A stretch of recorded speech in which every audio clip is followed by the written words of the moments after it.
This week, Katherine Teitler, aka KT, the Director of Content for MISTI, will join us to talk about past and future InfoSec World events, as well as some other topics as well. Our next interview on the show features Masha Sedova. Now, I say Masha, I believe that's how the correct pronunciation. That's not my Rhode Island accent, just for our listeners out there that might think that. She is the co-founder of Elevate Security. She'll be here to discuss security awareness training, among other topics in that realm. Masha's giving the keynote, one of the keynotes at the upcoming Source Boston conference, titled Using Behavioral Science to Secure Your Organization.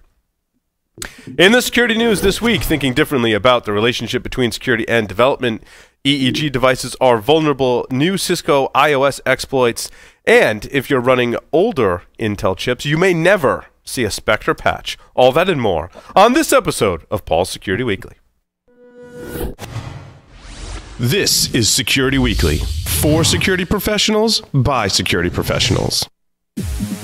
Broadcasting live from G-Unit Studios in Rhode Island, it's the show where exploits run wild, packets aren't the only things getting sniffed, and the cocktails flow steady. It's Paul's Security Weekly.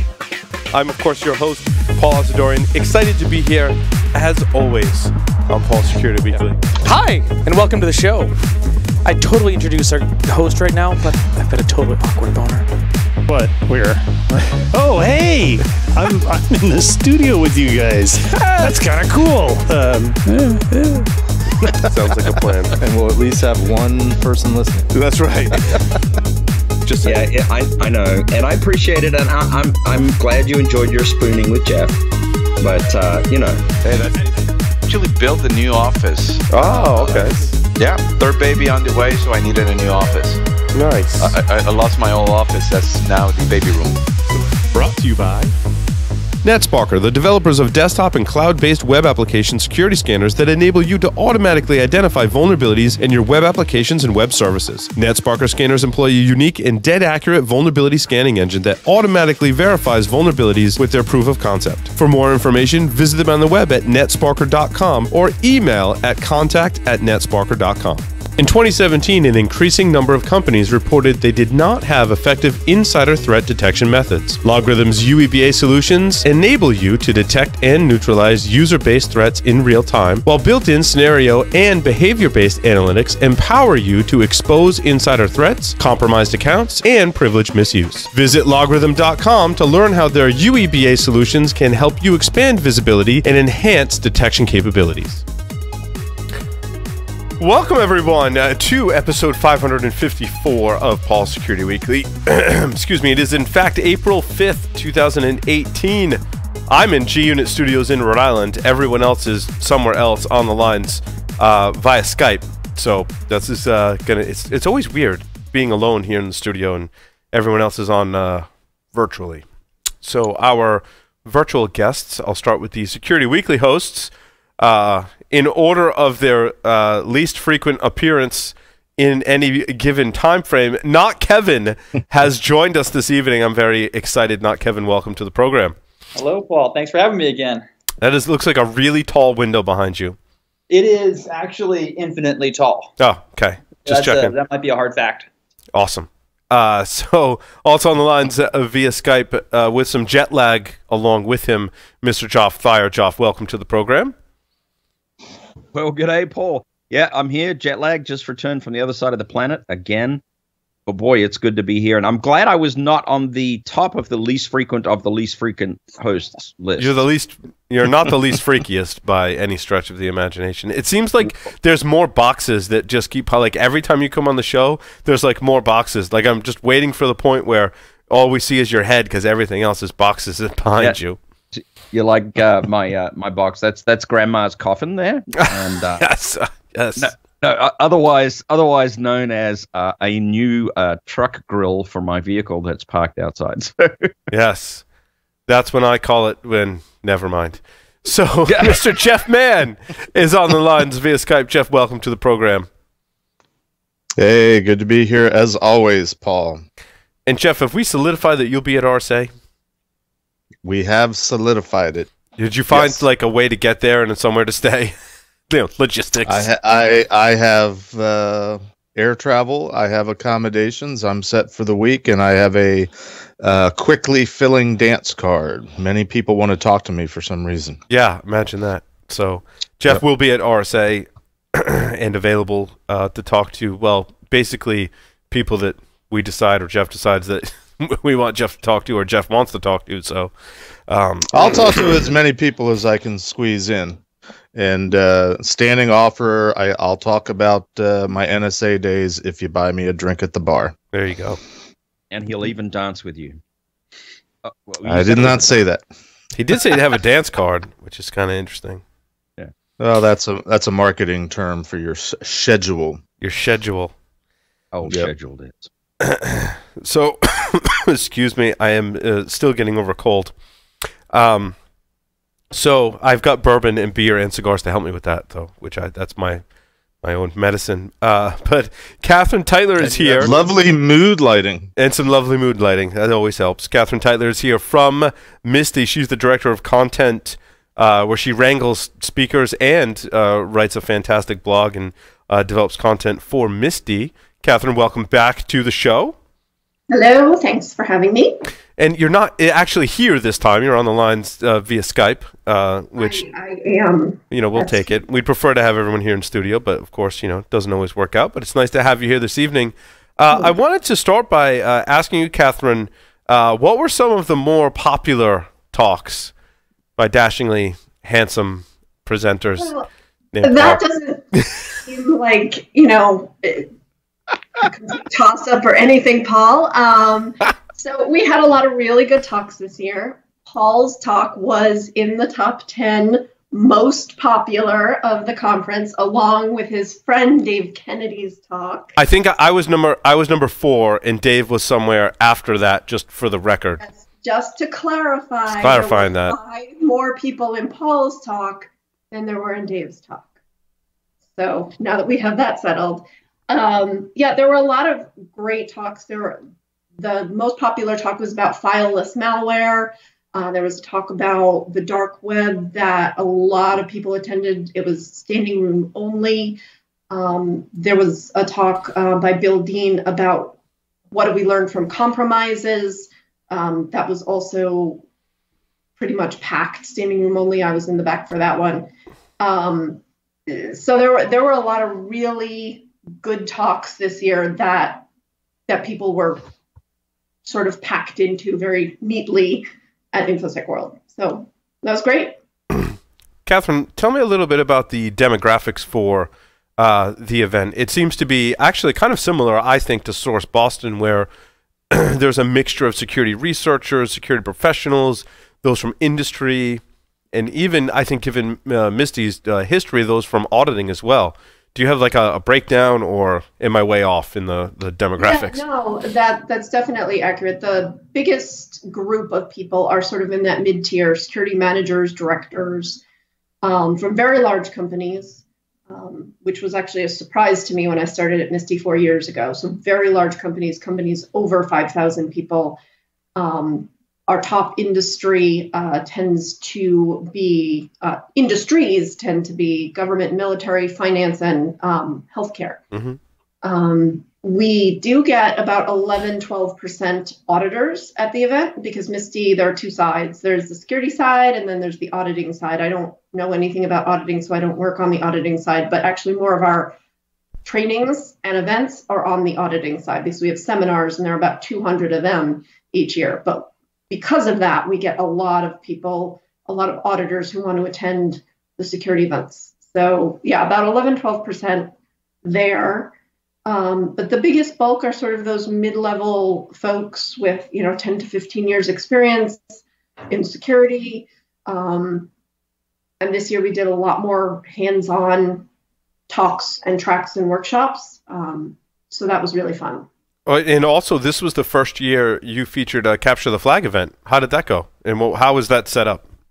It turned out really great. I was really nervous because MISTI historically has not been known for our more technical side.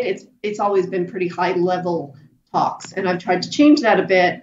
And so this year we set up a Capture the Flag. It was run by Josh Marpet and Scott Lyons. We had 18 people who actually participated and one person who participated remotely. And it was about 5 hours. It was on the expo floor, and it was the title was Pros versus Joes, and the task was to break into a simulated company. And so Josh and Scott walked people through things that they didn't necessarily know. There was one woman who had never done a Capture the Flag, came up, said, my tech skills aren't great, but she participated. She actually completed the challenge. The winning team, they were all people who had participated in other Capture the Flag events, but it was great. It was a lot of fun, and I think a good success for an organization that had never done it. And this was the 24th year of the conference, and we'd never gone there, and so I was pretty excited, and I think the plan is definitely to do it and expand it again next year. That's awesome. And so what did they get as a prize? So the winning team was 4 people, and they each got a pass to next year's InfoSec World. That's awesome. Yep. That's really cool. So I think I know the answer to this question, and you'll probably are probably still mad at me, but what was your greatest challenge that you had to overcome during the conference, and how did you face that adversity? Yet another layup, Paul. No, you're expecting me to say wrangling the speakers and getting their decks. That's always. Oh, there's that. I guess there's multiple things too, because calling me in a pinch wasn't very helpful to you, and I do feel bad about that. Sorry. Yeah, I know you do. I think the biggest challenge this year was the fact that we had so many hands-on workshops and the Capture the Flag, and setting up the tech for some of this stuff wasn't anything that MISTI had done before. Mm-hmm. And even our AV team hadn't worked on events like this. So there were some little glitches that we had to work through. At one point, I had to call one of my other speakers to help another speaker set up his workshop because the bandwidth wasn't working for us. And so that was the biggest challenge because everything was on site, and actually getting people at MISTI to agree to some of the requirements of having more tech-heavy sessions at the conference was a big challenge, because I don't think they realized that having more hands-on workshops and hands-on sessions it didn't just mean getting more speakers. There were actual requirements that would necessitate changes to our operating plan. So, Katie, what advice do you have for those in the community that are thinking about planning a conference or organizing a conference? Maybe they're in the stages of doing that, or they're considering doing that. What advice do you have for them? Run. No, come on. Encouraging words. Encouraging words. Drink. Drink heavily. Yeah. It's a lot of fun. I think the best part of the job is working with people, even people who are very difficult to wrangle, like Paul. Hey now. But the number one thing is just being hyper organized and having some system where you can track everything, because putting together a conference is more than just calling up your friends and saying, hey, you want to speak? You can do that, and there are certainly conferences that do that. But to make it pretty seamless and to make sure everything, all the trains run on time, it just takes a lot of organization. But for me, it's also been an opportunity to get to know people in the community and work a lot more closely. And I think building those relationships has definitely helped, because over the years, I've seen people feel like they're more accountable for their own stuff at InfoSec World than at the beginning when I first had them speaking, because they know me and they know MISTI and they know the event. Whereas, some people who come in for the first time, there are so many conferences. There are probably 10 conferences a week in security. So a lot of speakers, they fly in, do a thing and leave. But InfoSec World has really become a place where people like to go, and they feel like it's an annual thing that they like to be part of. And I've definitely felt things get a little bit easier over the past 4 years as I've built better relationships with people and had them understand what some of my challenges are. There were speakers who my first year refused to give me their decks because they were afraid of what would happen, their presentation decks before the conference.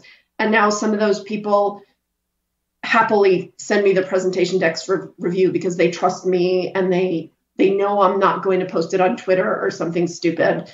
And if they say, I'll give it to you for review, but please don't send it out publicly, the trust is there. So that's a really big thing too, is just developing those relationships and being honest and being truthful about it and not trying to, I share at one point I shared my slide deck with you on Google Slides, and Katherine gave me some great feedback, and I wish more conferences, first and foremost built that trust, right? And then secondly, actually helped their speakers with, hey, I can review it and just make sure you're not like missing this or missing that or spelling and grammar or like I don't understand this slide, like you may want to consider that. That's all useful feedback that it doesn't matter if it's your first time presenting or whether you're a seasoned presenter, you always have to welcome that feedback no matter where you fall on the speaker experience scale. And now you had some first-time speakers. Did you coach them a little bit, both before, during, and after the event? Yeah, absolutely. I think, the biggest thing is, first and foremost, I'm an editor and I'm a writer. And so I come at presentations from a totally different point of view. And even, folks like you, Paul, you know exactly what you're thinking when you put together a presentation. But what you're thinking in your head might not be translating correctly. And that's Absolutely. why they're editors. It's not because, some people are afraid to give me decks because they think, oh, she'll change things, or maybe she doesn't understand them, or, there are a lot of fears about it. And so that's been something I've had to work through with people.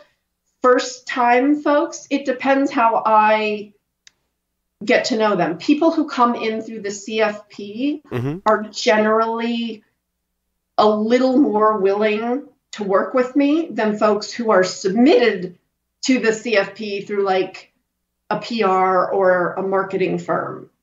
That's always a big challenge because you don't start with the initial relationship, whereas somebody who's submitting themselves through the CFP, they kind of get it. They kind of understand. And it takes a longer time to build up a relationship and then trust. But yeah, people are generally pretty agreeable and open to feedback. I have to position it correctly. I have to make sure that they understand that I'm just your second set of eyes. I'm just the person who's going to look through this and make sure everything is how you want it. And I will not change anything unless I tell you first. Now, I'm not going to go in and mess up your content. Wendy Nather and I had a huge joke online about how I was going to change her slides around because she was going to miss my deadline. Yeah. And it was a joke. And then she put something out on Twitter about it, and people were like, oh, I would hate that. That's terrible. I don't think, I guess I can only speak for myself. I would never change something on someone unless I told them, right, or asked them first. It's somewhat inside baseball, but PR firms and marketing agencies, we probably get just like behind the scenes of Security Weekly, we get at least 3 or 4 emails per day across the entire team, sometimes more, from a PR firm or marketing agency that has people that they represent, or organizations and people that they represent that they want to get exposure for. And I find, and I don't know if your experience is similar, Katherine, that there's a very small percentage that you can work really well with. And the rest, they don't get so many things. They don't understand the content. They don't understand really, truly what problems are being solved by whatever company they work for. They don't understand the process of how we work in security and present to conferences and appear on podcasts. They're just kind of lost, and they extend out the process. Have you found that too, working with PR companies and marketing agencies in security? Absolutely. It's the same thing. And 2 years ago, I changed the form for our CFP to require that every submission had the presenter's contact information. And we said pretty clearly in the notes that if the contact information of the presenter is not included, the submission will be automatically rejected. Now, last year for the 2017 event, I was a little more lenient with it, and I would go back to PR people and say, listen, I can't accept this. I can't even have my advisory board review it with me if we don't know how to get in touch with the speaker. Right. This year for 2018, I just wrote back to people and I said, sorry, per the instructions, we cannot consider this. And the reason for that isn't to cut out the PR person or be a control freak. It's that if the organization who's putting on the event doesn't have any contact with the speaker, I will tell you that 9 times out of 10, that presentation gets terrible marks, terrible reviews, because the speaker is coming in, they're being sent somewhere. Mm-hmm. They don't really know what the event's about. They don't know the audience. Demographics. Mm-hmm. Exactly. And they don't get great scores because they're flying in, flying out, and the PR person has said, go here, go there, go, wherever. And so this year, nobody who had a submission by a PR firm that I couldn't contact was included. So and there are good ones too. In fact, our sponsor here, DigiStart, is represented by a PR company whom I just love. I mean, they are just a joy to work with. They had calls with us and they're like, Paul, you don't have to sell us. Like, we just want to pick your brain. And I'm like, okay, I'll do that. And they had really awesome questions and they were trying to learn. Those are the PR companies and marketing agencies that I will work with that really want to learn and understand and take the time to do that. And it can be a great way to get content for those of you out there that may be having a conference. Don't discount them, but learn to kind of separate them out, which is somewhat of a process. Yeah, no, it's true. There was one PR person who she submitted a person for InfoSec World. The person was not accepted. However, she kept in touch with me and we had a bunch of good email exchanges, mm-hmm. and I needed somebody for another event. I ended up reaching out to her because she was so easy to work with. She was so understanding. She wasn't trying to hide the client she was working for. And she actually supplied a subject matter expert for 2 blog posts for me. Yeah, so awesome. It can actually benefit a PR person by not gatekeeping their subject matter experts. Yeah. But I think there's a fear of, if I let whomever, whether it's a blog or a media company or an events company, know who this person is, they're going to start spamming my client. And that's not why I want the client's email address. I want the client's email address because they're a speaker at the event and I need to know who they are. So if somebody's willing to be open to that and open to feedback, ultimately it's just a better relationship.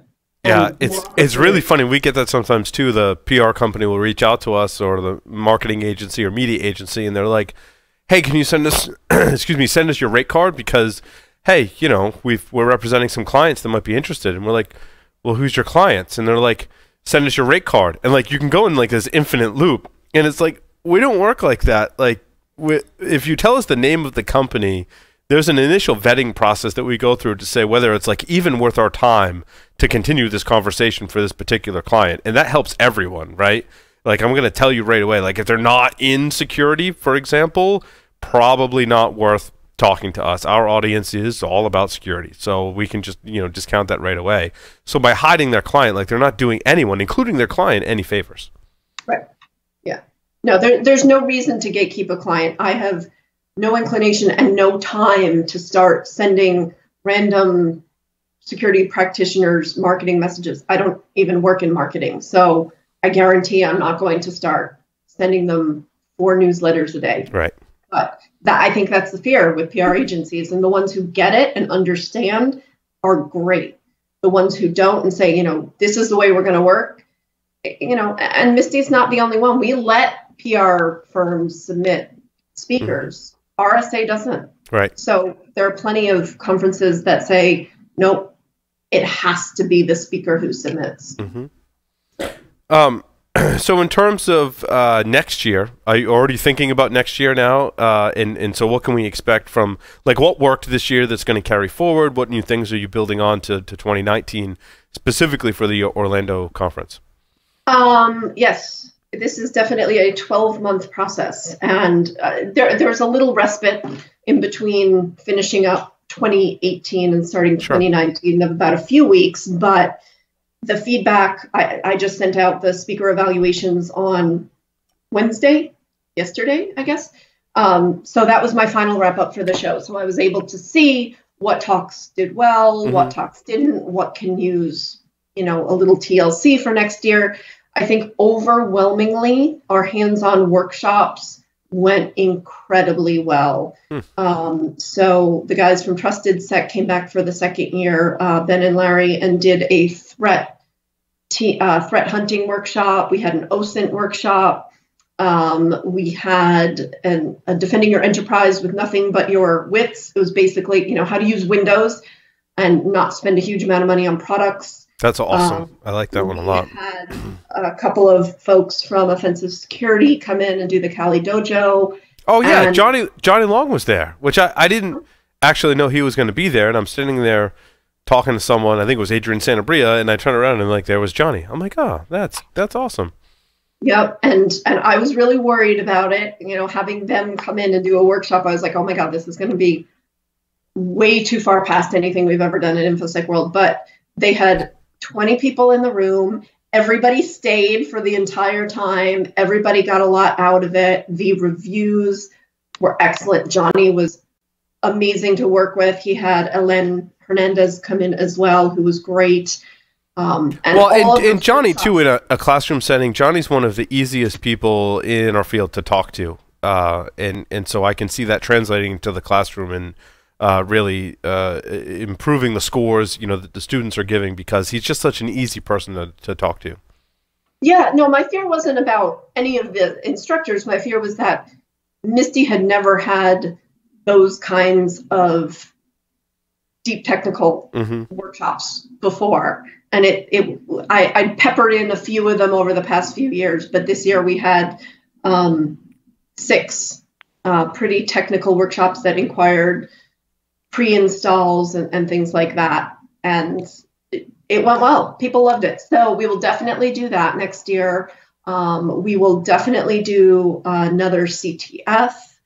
We're hoping to get more students involved. We would love to have more of an academic presence there. Some people in college programs for sure, and maybe even some high school programs participate. That was one of the things we hope to be able to do this year that we weren't able to. So next year we're going to work on that. And then we have a few other things that I can't really talk about yet, but had a really interesting call with somebody that probably everybody on this podcast knows, who's thinking of doing something pretty innovative with us next year. And that's what I really like about InfoSec World. And we like to think sometimes here at Security Weekly that we do actually some level of diversification as to which conferences we attend in any given year. And I think that a conference has to be at some kind of certain level where we'll just do that conference every year regardless. And one of those qualifying characteristics is the conference is constantly expanding, adding on more content, more activities, more vendors, more attendees, different workshops, and just continuing the activities. InfoSec World has done that, I believe, consistently throughout the years, making it's a conference we do every year because of all those diversification of activities and speakers and events. It's really of great value for us to be there, for us to encourage our audience to be there as well. So I think that's, props to you, KT. I think that's one of the great things about InfoSec World. Yeah, it's really fun. I love going because it's sort of the culmination of about, with the speakers, about 8-9 months of work. And so you get to actually see everybody on site. And this year we had a lot of fun stuff going on. Even just on the expo floor, we had an escape room and, just fun things that are relevant to the community, but are also sort of fun diversions and team building and things like that. That's cool. That's great. To the other illustrious Security Weekly host, questions for Katherine about InfoSec World, which has been the majority of the conversation so far. I got nothing. Okay. Hand it over to Jeff. Joff is jet lagged, so we got to give him a pass there. So that's right. Brain spacing. I hear you, dude. How does one get on the CFP list if they might want to speak at InfoSec World? Great or when do you question. usually send out open it up? Good question. So one can especially if you don't have a PR firm back. That's right. If you don't have a PR firm, you're probably better off. That's true. One can either email me, or there's actually a form on the MISTI website, and I think it's a drop down, and it says something like "Want to speak for MISTI," and you can fill out that form, and you're automatically added to a list. I keep this ginormous spreadsheet that's probably unnecessary, that I email to my director of marketing before every show, and I say, make sure all of these people are on it. So every request that comes in gets fed through there. I will also say, if you're in the community and you are speaking or submitting something to speak, contact us and say, hey, we heard you talk about it on the show, and we'll communicate that to KT and make sure that our community is involved, because I think it's an awesome conference that I want more people in our community involved in. So everyone should be considered, and if you want to speak at a conference, it's a great one. I mean, how many years have I spoken and been involved with the conference? At least 3 or 4. Well, this was my 4th year, and you've been involved every year. I don't know if you were there before. And a lot of it is word of mouth too, and it's one of the things I wanted to ask you, Katherine, is when you find new speakers, I think the way that you and I met was, I think Dave Kennedy was like, hey, you asked him, like, what other speakers should I consider? And Dave was recommending some, folks he was friends with. Of course, Dave and I have been friends for some time. Is that one of the best ways to get speakers, is really just kind of word of mouth and asking your existing speakers to recommend people? Yeah, definitely. It's a lot of community building, and, I don't know everybody in the community, obviously, and people who go and speak at other events also hear other speakers. And I only get to go to a small number of events, so I can't hear everybody. So it's absolutely great when a speaker will say, oh, I heard this person. Mm-hmm. You definitely have to talk to this. That's what happened with Keith Hoodlet. Mark Arnold, who was on the advisory board for this year, went to an event, saw Keith speak, and said, you got to talk to this guy. And so Keith submitted a CFP, and we obviously accepted him, and he did great. His scores were also in the top 10 of best talks at InfoSec World 2018. So that validates us to a certain degree, because in that time frame of submitting talks to when the conference happened, Keith has become a host on the network here and actually has his own show on Security Weekly.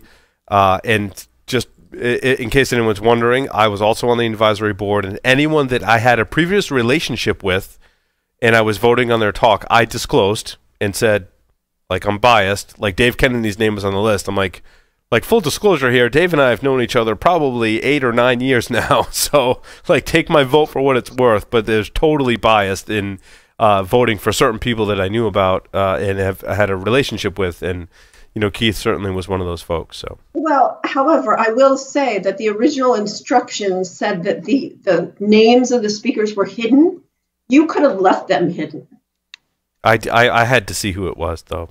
But you could have left it hidden. That's right. Yeah, but there was also I think InfoSec was a good mix of a lot of the booths.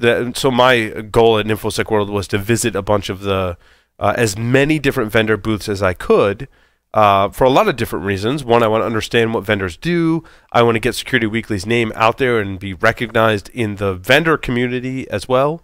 And there were a number of different vendors that were like, hey, our product evangelist was speaking, or someone was speaking from a vendor.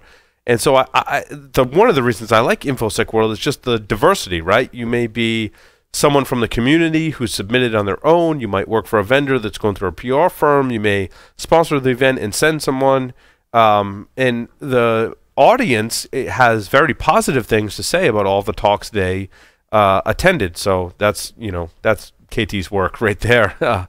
And very well done. The coolest thing for me, actually, so when I started, the whole idea of pay-for-play talks was like it made me insane. Obviously, I understand there have to be a few spots on the program that vendors get to sponsor and send somebody to speak. But there are a few companies, sponsors, vendors who have come back again and again, and almost always those sponsors, I have to work through their marketing team. And there are 3 or 4 vendors on the program who've gotten to know me over the years, and they're so much better to work with now that we've built a relationship, and they actually care so much about making sure that whomever their evangelist is, who's coming to InfoSec World, doesn't do any product pitch. And that was a huge challenge 4 years ago. And so now there are some vendor marketing people who I absolutely I get excited when I see their names, you have to call this person from this vendor, because I'm like, okay, this person I can really work with, and I can explain the concept of the conference, and, they'll really get it. And they're not just going to send somebody who comes in and comes out and drops the name of the company 22 times. Right. During a 50-minute talk. So that's really cool too. Now, for those that are listening, Katherine's not just someone who wrangles speakers. Katherine does a fantastic job writing many different articles on various topics on security for the blog on MISTI's website. And one of the articles that you wrote recently, Katherine, I thought was very interesting, and it begs the question, so breaches are in the headlines more than ever before, and so how can you avoid being the security scapegoat in a lot of these situations? I love that article, by the way. Yeah. It's a lot of what we talk about in security and what people come and talk about at conferences, but that we're not very good at doing in the security industry, which is really working with the business and focusing on risk. I was actually having a conversation with somebody earlier today about risk, and this person works in the financial services industry, and risk to them means something different than it means to security people, but it really shouldn't mean something different to security people. And the whole point is security has to work a lot more closely to understand what risk means to the business, because we tend to think of security as the be-all, end-all. And with breaches in the news, obviously, everybody knows about security and passwords and breaches.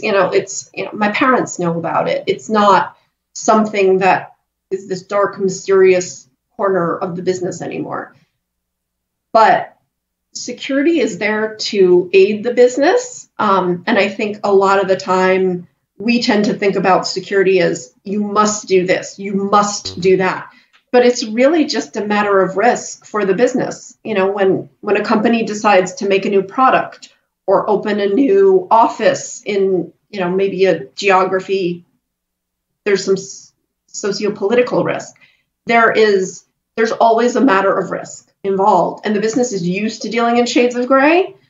And so I think the important thing for security practitioners is to realize that, we say it all the time, there is no such thing as absolute security. But then when we go and we talk to our peers and executives and boards and directors, we're like, we must avoid a breach. Well, that's A, probably not likely, and B, that's not really what they want to hear. They just want to understand, how do I keep my business running smoothly? How do I launch more products? How do I acquire new customers? Whatever the case may be.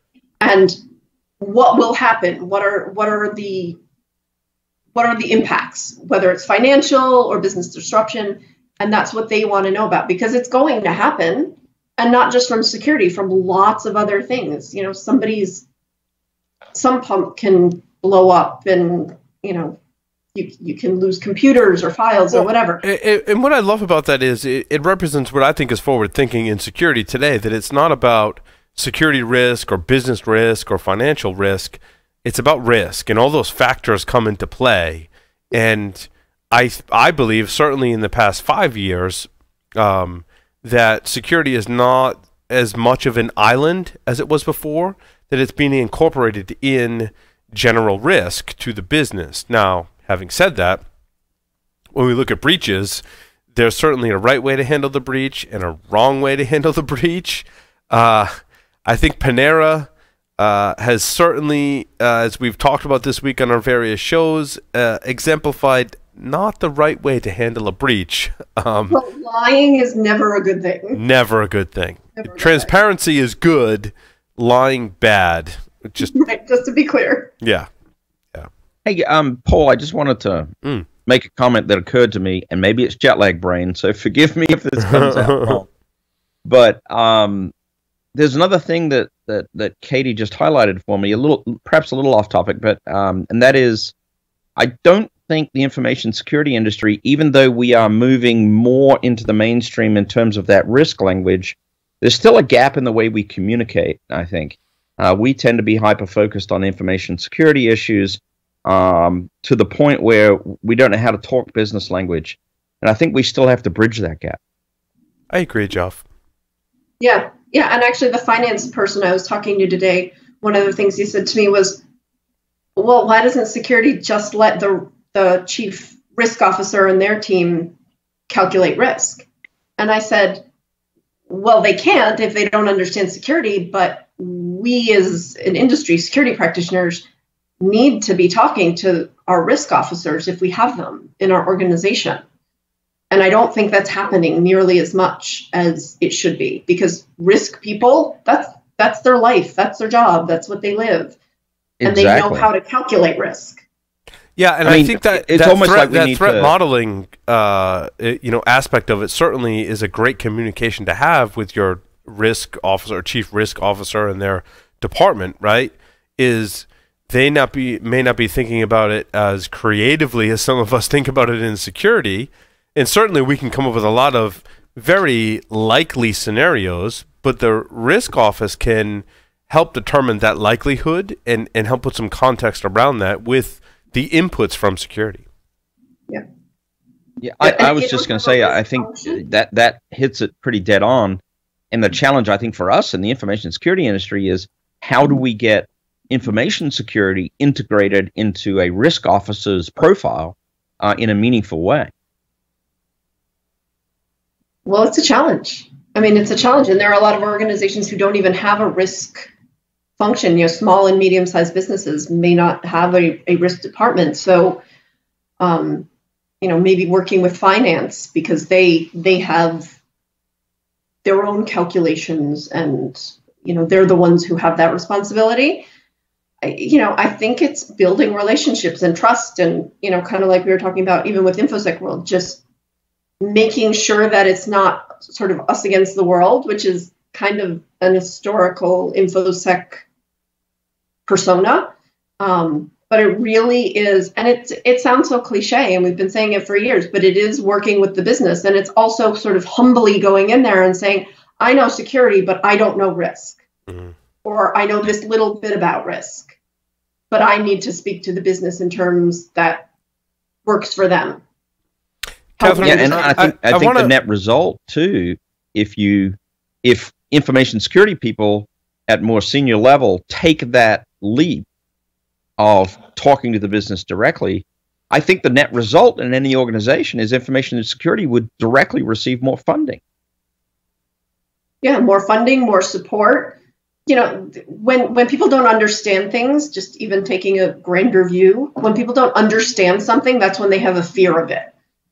And I think that's been sort of the downfall of security even today, is everybody knows what it is and what it can mean, with Panera or Equifax, or going back a few years, Home Depot or Target. Who hasn't shopped at one of those places? So people get it, but there's sort of this security sort of shrouded in this mystery because security continues to talk about, CVEs and 0 days and known exploits and all this kind of stuff that other people don't care about so much. Yeah, it's a language barrier, a language and a cultural barrier is what we're really talking about. So, yeah. Katherine, next year at InfoSec World, we will be at the same venue. And have you announced the dates? Like, can we already start planning now?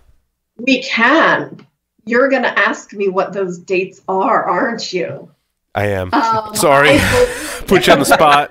But it is, while you look that up, it is at Disney's Contemporary Resort It is. It is at Disney's Contemporary Resort. We had a diversion last year. It wasn't Misty's doing.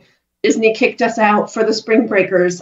In 2019, the main conference dates, so there are pre and post conference workshops and summits, but the main event dates are April 1st through 3rd. And then in full disclosure, in 2020, we're moving venues. Again, not because we don't love the Contemporary, but because the Contemporary is doing things. We will still be on Disney property, but we will be at a brand new Disney property for Misty. Oh, wow. That's awesome. I did not know that. That's good news. You know, the Contemporary is a nice resort. I think if you're going to go with your family, as I did this year, pretty much at the last minute, I was like, Catherine, by the way, I'm not going to make a lot of these other events because my family's coming out at the last minute. It's walking distance to the Magic Kingdom, and it's a pretty nice resort. I think over the years I've kind of learned to navigate the resort, figure out where the bars are, and various happenings and how to get around. It's been really cool. So that's great. Next year, Disney Contemporary Resort, a great place to bring your family. If they're coming out with you, if you're not, and if you're planning to attend, feel free to hit us up, on social media, email us.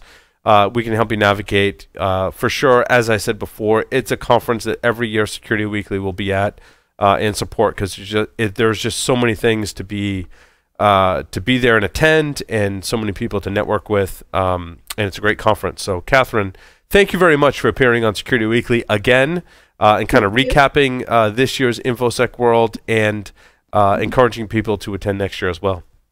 Thank you. Thanks for having me. Awesome. With that, we're going to take a short break and come back with our next guest. Stay tuned.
Introducing the new DigiCert. As the leading provider of high-assurance SSL, TLS, and PKI certificates, DigiCert is all about improving security across the web and IoT. DigiCert is committed to helping customers and partners successfully deploy identity, authentication, and encryption solutions. They'll even help you figure out which certificate you need to secure your web domains, apps, devices, and more. Check out the Cert Wizard tool under the SSL tab on digicert.com. The average time between being hacked and realizing you've been hacked is 1 year. Can you afford to let an intruder roam your network for that long? Can your company weather the fallout when this comes to light? Black Hills Information Security can find the bad guys in your network and train you to do it yourself. Email consulting@blackhillsinfosec.com to find out how a hunt teaming engagement can help you find a persistent threat in your network. Signal Sciences is the industry's first web protection platform that works in any cloud, any container, any platform as a service, and any modern application architecture.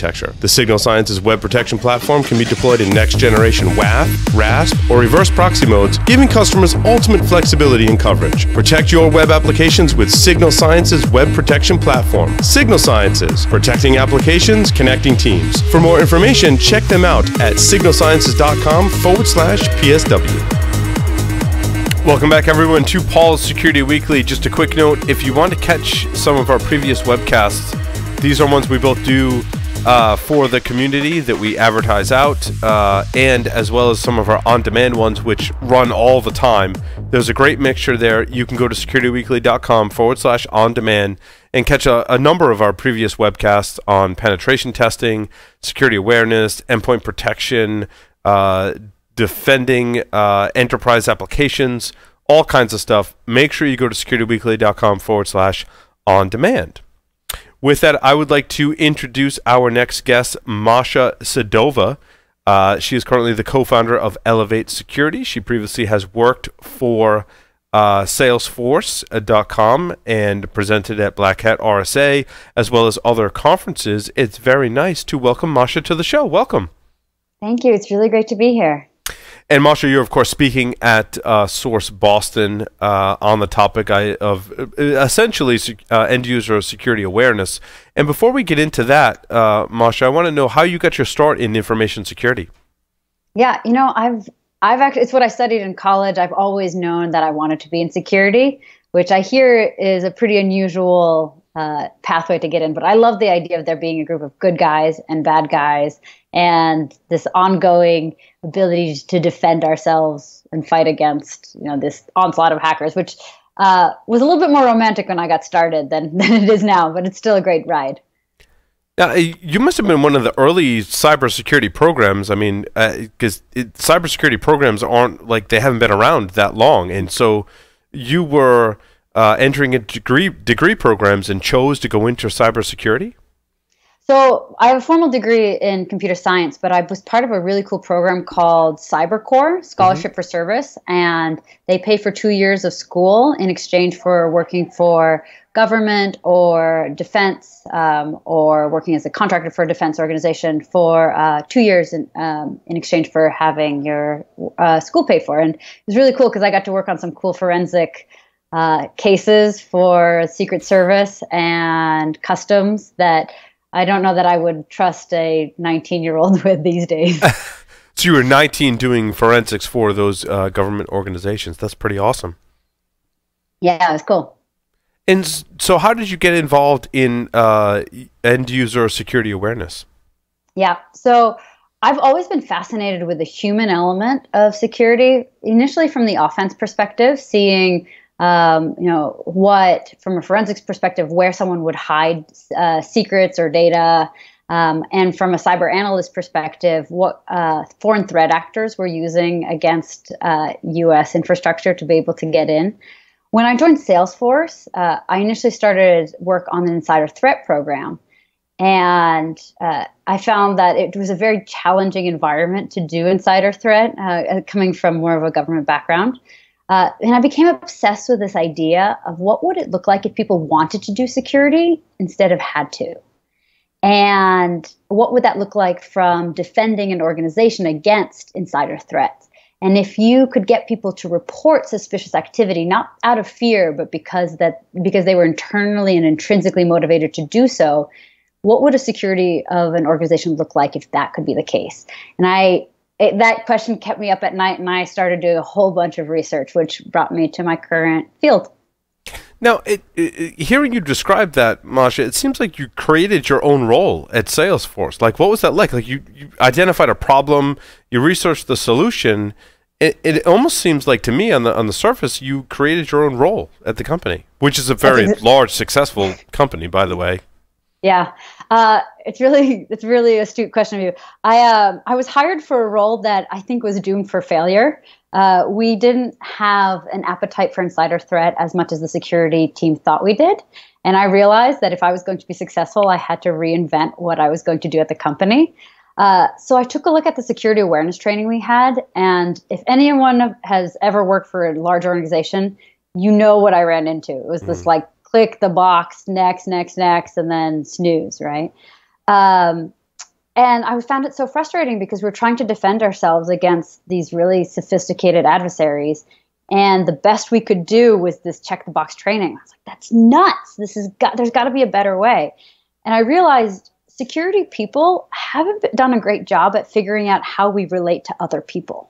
We're really great at relating to technology, but not to other people. But there are many disciplines that have figured it out. So behavioral science, psychology, advertising, marketing.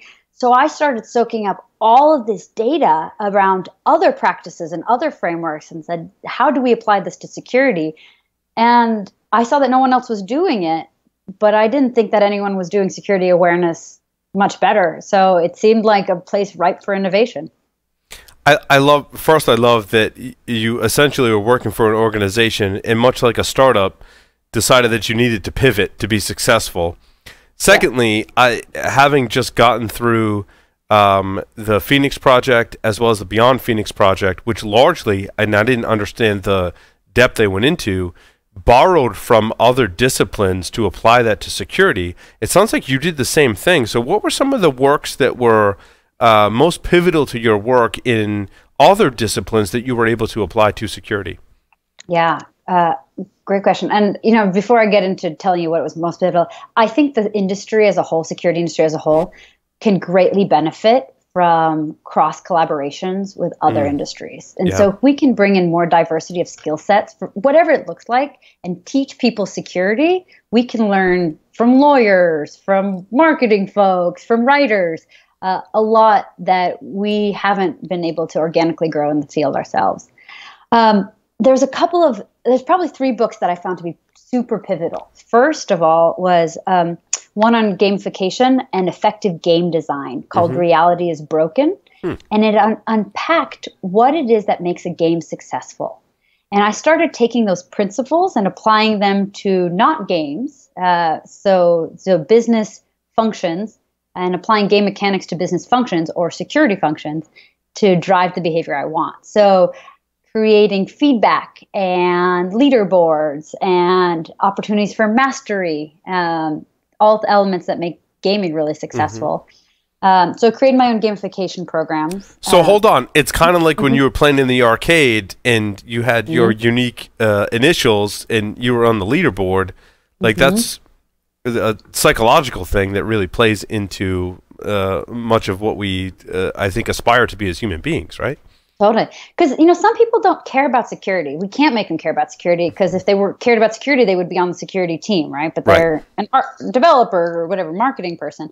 But we can get them to care about winning, or we can get them to care about showing off in front of their friends or their team or recognition for good work. So things that are intrinsic to us as human beings, if we can connect that to security, we can get people to be bought into security for reasons other than security. Right. And there's a whole toolbox that we aren't leveraging, and we should be. You make me think of my middle son who he hates to lose more than any other person I've met in my entire life. And sometimes educators and others, in his life are kind of like talking to us about it like it's almost a negative thing. And I'm like, yeah, like I get it. Like he loses it when he loses. I'm like, but his desire to win is a great quality. And you're kind of preying upon that for security awareness training. Totally. I find that people in sales and executive leaders are they're totally in for a good game, especially Right. where they can win. I have found that developers and engineering are more motivated by the ability for self-expression Yeah. or accomplishment. So if you can give them an opportunity where they can show off being smarter than their peers and acknowledge that they've solved a problem that was unsolvable, for example, and give them a platform to be recognized for that intellectual contribution, is better than gold. Yeah, that's a fantastic summary of the sociological aspects of our field in so many different ways. That was awesome.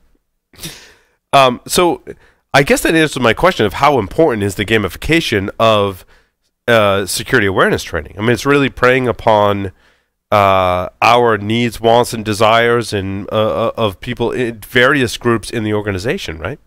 Yeah. So, I find that gamification is a loaded term. People say, I'm not into playing games at work. And I can appreciate that. So what I've evolved my understanding, I say my first book was that I loved reading was about gamification. The second book I really loved reading was about positive incentives. And this book was called Drive by Daniel Pink, and it's all about what drives us. And this is autonomy, creativity, and mastery, about things that we intrinsically want.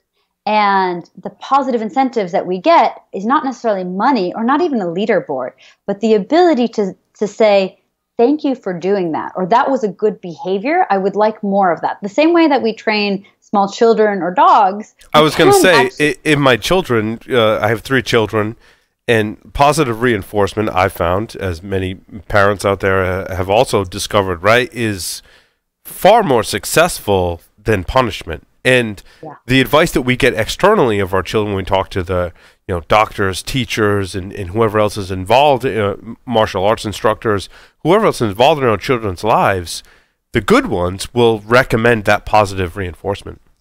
Mm-hmm. Same thing with dog trainers, right? If you, we have 4 dogs as well, so totally get that as well.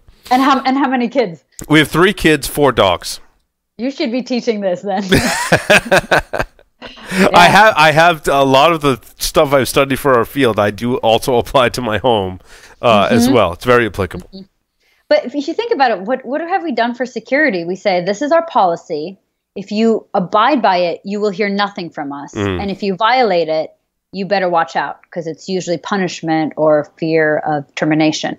So no one has any incentives other than negative reinforcement to do security, which is such a shame, because it's such a great opportunity to reinforce great behavior. And so what that shows up like is, I send you a phishing email, a mock phishing email. If you report it, if you don't click and report it, can I give you a thank you email and CC your manager and say, you have a security-minded employee. Thanks so much. This person isn't a risk to us. Or more importantly, if someone has made a mistake and then reported it, that is, I think, the biggest gold star we can give. Say, you admitted failure, which is a hard thing to do, but that is exactly what will get us to uncover if we have an attacker on a computer. Or Masha, why doesn't punishment work? And I think that in a lot of being in this field for more years than I care to admit, I've spoken with people that are like, I'm so frustrated with my users. I feel like when they make a mistake, I want to turn to public flogging or have like a stick, to beat them with. And I'm like, I don't think that's the right strategy. But why isn't that the right strategy? It's a term called discretionary performance. So we will do the bare minimum to avoid getting punishment. But if you want people to go above and beyond the bare minimum, which is what we're asking them to do, we want you to think proactively and write secure code. We want you to uncover vulnerabilities in your architecture design and let us know things that we've never seen before. When you create a new process in finance, I want you to call us in and think through all the ways that, the secure data could be mishandled. All of that is way beyond the compliance checkbox. And so if we only punish, people will only do the minimum of what is asked of them to avoid that pain. But if we incentivize and if we reward, we will get much greater performance out of our employees from a security perspective than we could have ever possibly imagined. Some believe, and we're talking about end user security awareness, and there are some, and some of those people are my good friends as well, and they take the opinion that, it's great to do security awareness. However, if I put my attacker hat on, I only need to fool one user to be successful in my attack against an organization. Therefore, all of the 99.9% of your other users that might want to do the great, the good thing and abide by and benefit from security awareness training, it means nothing because I can always find that one user that I'm going to prey upon. What is your response to that, Masha? Yeah. So the studies show in a report called The Inevitability of the Click that it takes 10 emails to guarantee that one person will click. So absolutely true. But if you think about it from an attacker standpoint, what if that email, that custom malware that you just wrote, that phishing attack that you just created for your spear phishing target gets forwarded to the security team that all of a sudden says, we're under attack. This is what the signature looks like. I want to quarantine all of their inboxes against this type of malware. And I want to make sure that I'm tracking the movement of anything that looks like this on my network. You've just alerted the security team that you're interested in them as a target. So it only takes one person to tell the security team, hey, you should check this out. So it's actually evening the odds in a way that we haven't really seen before from a red team perspective or an attacker's perspective, because if 1 in every 10 people forward a suspicious email to the security team and say, this is out of the norm for me, I need you to take a look, and the security team has the ability to respond and integrate that into their defenses, they've now alerted in a way that a technology stack might not have been able to, that an attacker is interested in an employee and is trying to get into your network. And if you think about it, 1 in 10 employees to report a suspicious activity isn't a hard ask. When I recommend reporting rates and metrics for programs, I actually say if you can get 20%, so 2 out of every 10 people, an extra person for redundancy, to report a suspicious activity for every attack you do, red team, mock phishing, so regardless of difficulty, you're covered. You're covered in a way that your technology might not be able to help you out. Can I ask a quick question? Yeah, I was just sorry, Joff. I was just going to open it up to the rest of the Security Weekly crew for questions as well. Sure. Thanks, Paul. So my question along those lines is, first of all, before I ask the question, I am greatly in support of the idea of building bridges to the user community in any organization, because I think you're right. It absolutely amplifies the security effort and can yield extremely valuable results. My question is, what if you go too far? What if you, our end user community are not trained in the way that we are in the information security industry? So what if you create this 2 in 10 people, but you end up in the same breath creating a lot of false positive activity, and then the information security group in any one organization suddenly is overwhelmed by noise from the humans that they weren't dealing with before? How do you manage that sort of process in what you're doing? Yeah, absolutely. And that's a very valid question. I found that when I started this program at Salesforce, our reporting rates went up 350% in 6 months, just for some quick scale. In this case, automation is really important. If you've already seen an attack like that, to be able to, or an attack or a report, spam or phishing or otherwise, to be able to automate a response and say, thanks so much, we've already seen this, or thanks so much, we haven't seen this, we're going to take a look. So creating automation for that kind of response is really helpful.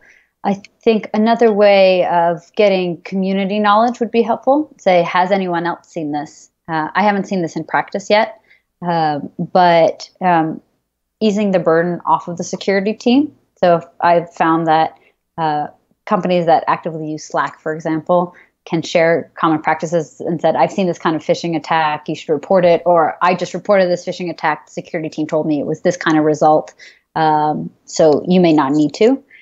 So being able to share some of that burden off of the security team to other people.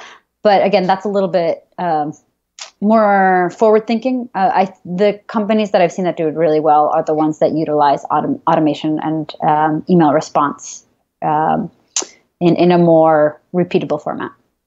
Masha, I think you just hit it. Sorry, Paul. That's okay. Automation to filter and reduce the false positive rate is much better than dealing with the false negative situation, which is awful, right? We want to be able to see stuff.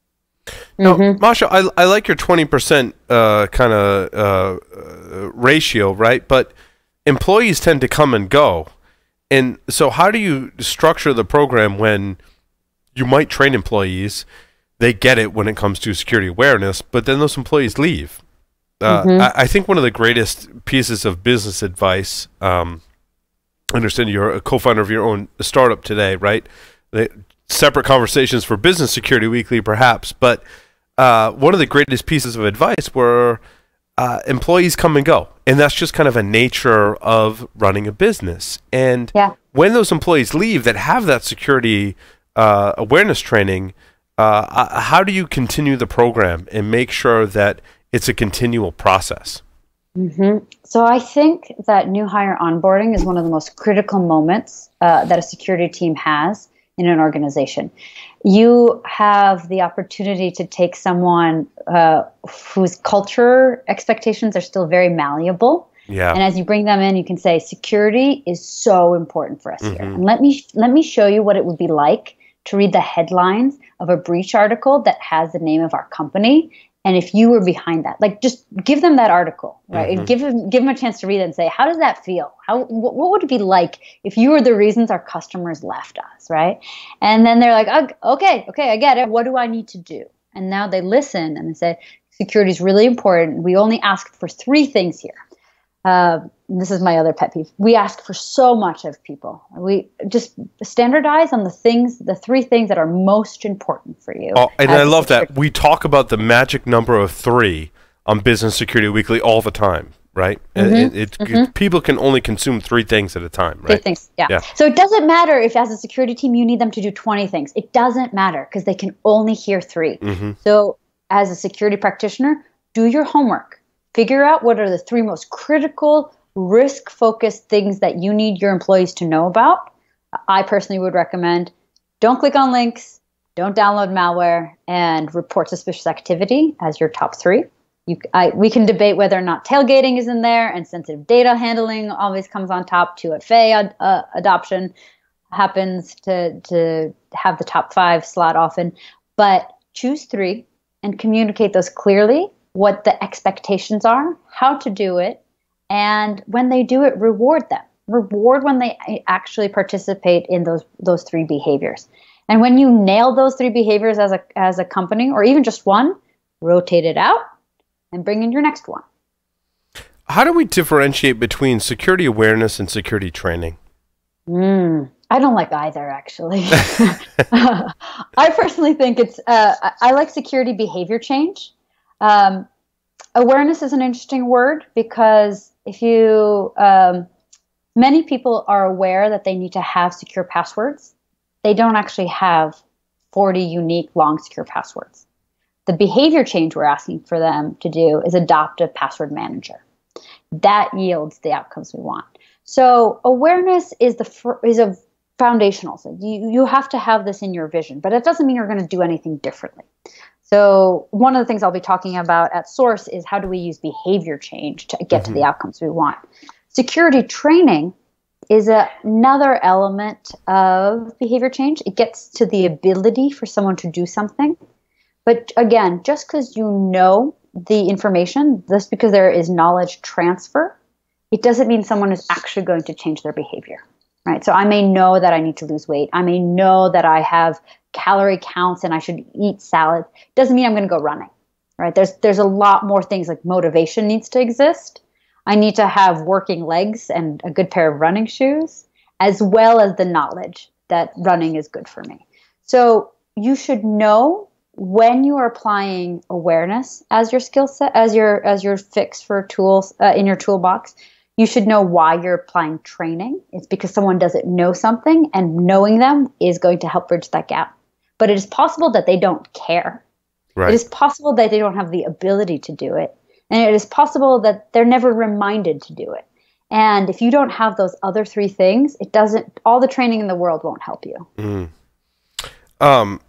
Some organizations, obviously based on, your presentations and many others in security, that basically evangelize the reward system. But there are different levels of reward. So, like, what's an example of a really bad reward versus a really good reward? And the example I come up with is in the context of bug bounties. I think last year we saw, in previous years we may have seen, companies are like, oh, you found a bug, like, I'll give you a T-shirt. And you're like, yeah, like, that's great. And then you see Microsoft today going, if you can find branch prediction vulnerabilities, we'll give you $250,000.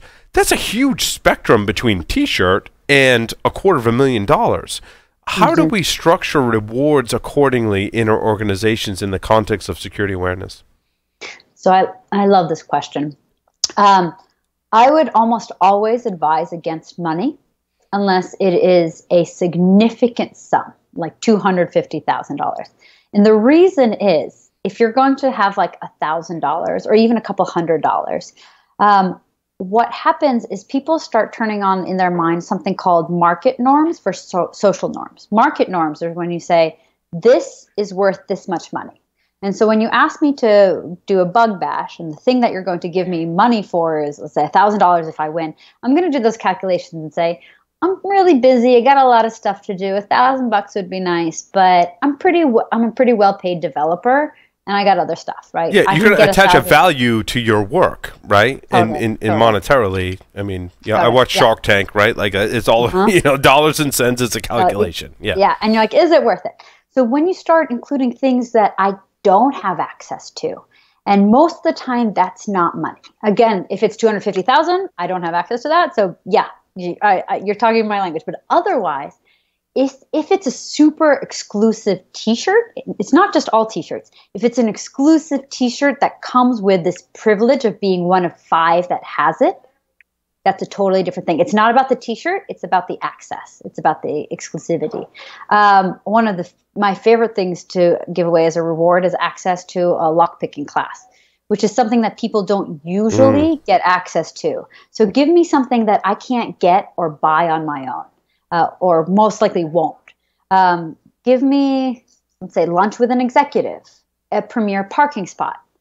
Buy cupcakes for my entire team and call the reason out as me. Like, I can't do that for myself. That's like someone else putting me on a pedestal. Well, that's different. So, I mean, going back to your previous examples, like we do a whole show on cigars. And a lot of times it's not about the cost of cigars. Like, the cigars can be in the $10 to $15 range. However, if there's a very short supply of cigars that are only handed out at events, and I'm rewarded with one of those cigars because I worked with the manufacturer, I attended the event, I developed a relationship, and they're like, hey, I want you to have one of these. It's not about the value, the monetary value of that cigar. It's about the over-encompassing value of that cigar, that it's exclusive to me. And that's a very different reward system from the monetary rewards that we started talking about in the beginning of the conversation, right? Yeah, so exactly to your point. If it's something that has special meaning or something that I literally just can't go out and buy on my own, right? That's a game changer. Yeah, it's like when I think about, like, when you think about losing a possession, a lot of times it's not about the monetary value, because sure, I could go replace it or have insurance compensate me money so I can go replace it. But if it's something as ridiculous as like the socks I got from Domain Tools, one of our sponsors, like, I can't go to the store and buy those. Like, that's an exclusive club. Those, what you're saying is, those tend to make the best rewards. Absolutely. Yep. That's great advice. To the other Security Weekly members, questions for Masha. Yeah, I had a question. Go ahead, Jeff. Jeff. Me? Am I up? You're up, Jeff. You had framed this, Paul, as this is awareness for end users, I believe. Yes. And my question, I guess, is, what are the limitations? How far can you take this? Because that seems to be a pretty finite activity, or at least I had a conversation last night with somebody trying to define the difference between a vision and a goal, and this seems to be more like a goal. So, what is the vision? How far can this go? So, I'll tell you how I applied it while I was working at Salesforce. If I wanted a group of people to do something different than they were doing today, and it had a benefit to security, it fed into my program. And so what that looked like is security awareness for general employees. Great. That was phishing. That was reporting. Then you start thinking about secure code development, right? And how do you find and fix bugs faster? And that went into DevOps and secure coding practices and SDLC, which is another application of this, but just for a different set of behaviors. And then it actually expanded out to our customer base, because one of the things we wanted them to do was adopt security features like two-factor authentication and IP range restrictions, because it benefited them and their platform, and it benefited our product and the security of their data. So the extent of what you can use these tools for are pretty vast, especially if you have a framework that can say, what is the behavioral outcome that I'm trying to get to? Why are people not doing that now? What kind of tools do I have in my toolbox? Is it awareness? Is it training? Is it motivation? Is it incentives? Is it increasing ability? And applying the right tool for the right root cause, and then seeing how that affects the behavior you want to influence and measuring it along the way. And you think about that, the implementations of this are pretty vast. It's the intersection of humans and security in every way that it shows up. And so, sorry, more questions from the panel? I have a question. Yes, not Kevin. It's really interesting because we talk about language quite often, particularly between security and other portions of the business, and that falling over, which is generally why we have so many issues, particularly from a communication standpoint. And utilizing gamification and positive reinforcement is absolutely fascinating to kind of bring that as a means to gap. So maybe my question I'm asking is, for organizations who don't have clear lines of providing education or awareness or even training, maybe smaller organizations that are underfunded, understaffed, what would be your top 3 things to start or provide a foundation to build a program like this? Yeah. So number 1, figure it out what you're trying to change. If I could ask for one thing, stop sending out the newsletters and the videos and the CBTs just to say I'm busy and we're doing awareness. Figure out what the goal is. Figure out what's going to look different tomorrow when you have a magic wand in your perfect program. Because most people can't answer that. Prioritize them, figure out your top 3 like we were talking about. Once you figure out what those top 3 are, ask why people aren't doing that right now. And instead of just punishing people for not doing those things, which we do well, figure out an easy and cheap way to start. Even a thank you email is enough. You can find other ways of creating more leaderboards or t-shirts or stickers, but it doesn't have to be a formalized program. Literally, a thank you email has gone a long way in the organizations that I've seen that have very little budget. And then track your progress to see if people are actually improving, and then continue asking, is it getting better? If not, why? You might find that the root causes are not what you thought they were. I'll give you an example. I thought I needed to change the culture of tailgating while I was at Salesforce. And I thought people just didn't know the policy, so I spent a whole bunch of education around, this is the policy, wear your badge visibly. And when I realized it wasn't doing much, I went around on a fact-finding mission. I said, what's going on? Like, why are you not wearing your badge? I would stop people at the door and say, where's your badge? I'm curious. And a lot of people said, my badge pull broke, and I don't know where to get a new one. So I keep it in my wallet. And the fix for that program was a bowl full of badge pulls at every door. Right. And it changed overnight. And that was not what I was training on. Yeah, and that's like a couple $100 to fix that problem, perhaps, right? Versus like all of the different options, which are a much more a time suck and pulling everyone else's budget. But the solution was just very straightforward. So I like that a lot. Yeah. It's a painful lesson. Yeah.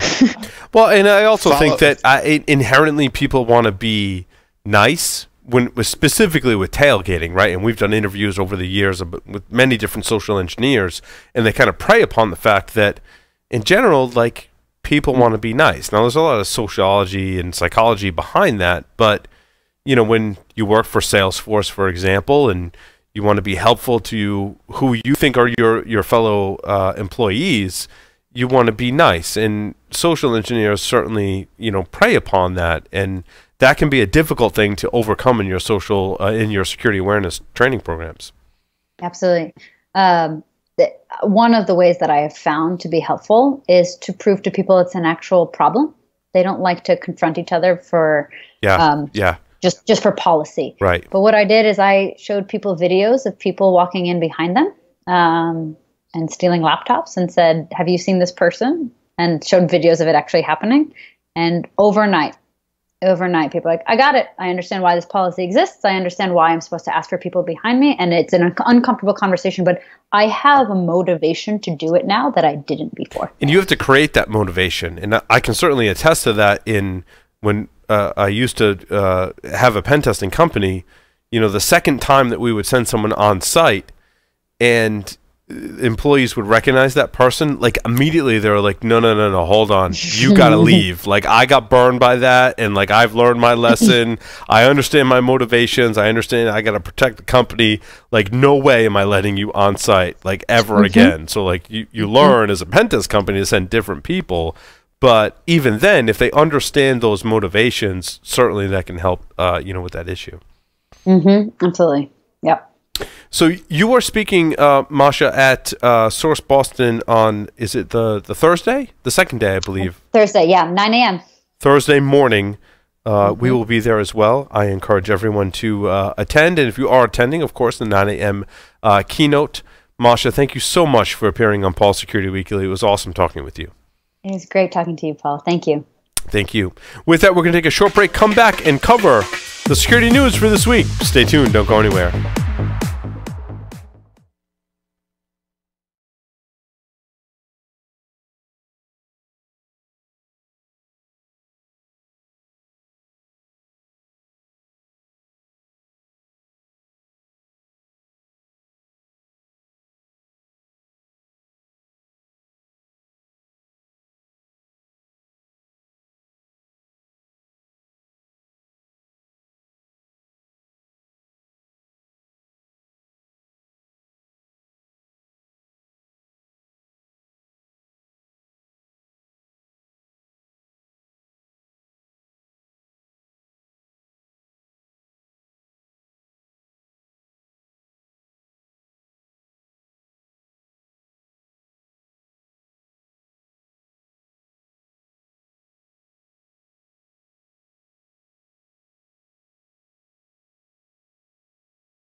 IT Pro TV, binge-worthy learning for IT teams. Why is it binge-worthy? It's learning presented in an engaging and entertaining talk show format that beats voice-over PowerPoint snooze fests. Watch over 3,300 hours of content in their on-demand library, on your desktop, on the go, or in the comfort of your own living room. IT Pro TV is IT training you and your team actually want to watch, which means a better return on your learning investment. Get started with IT Pro TV for teams by visiting itpro.tv/Security Weekly and start a 7-day free trial and get 30% off standard or premium IT Pro TV memberships using the code SECWeekly30. Today's determined attackers easily bypass even the most advanced network defenses. Trying to ramp up staff to detect their backdoors can cost thousands of dollars and take months, even years. With Active Countermeasures AI Hunter, we enable junior analysts to detect even the most advanced backdoors in a matter of hours. Sign up for a demo and purchase our product today by visiting activecountermeasures.com/PSW. Active Countermeasures. Make every analyst a hunter. Endgame automates the hunt for both known and never-before-seen adversaries in enterprise networks. Built on unique knowledge on the adversary's tools, techniques, and tactics, Endgame's centrally managed agent prevents, detects, and responds to advanced adversaries in the earliest stages of the kill chain without prior knowledge. Endgame. Automate the hunt. Welcome back, everyone, to Paul's Security Weekly. This is our security news for this week. I want to mention our fine friends at itpro.tv. Make sure you go to itpro.tv/Security Weekly.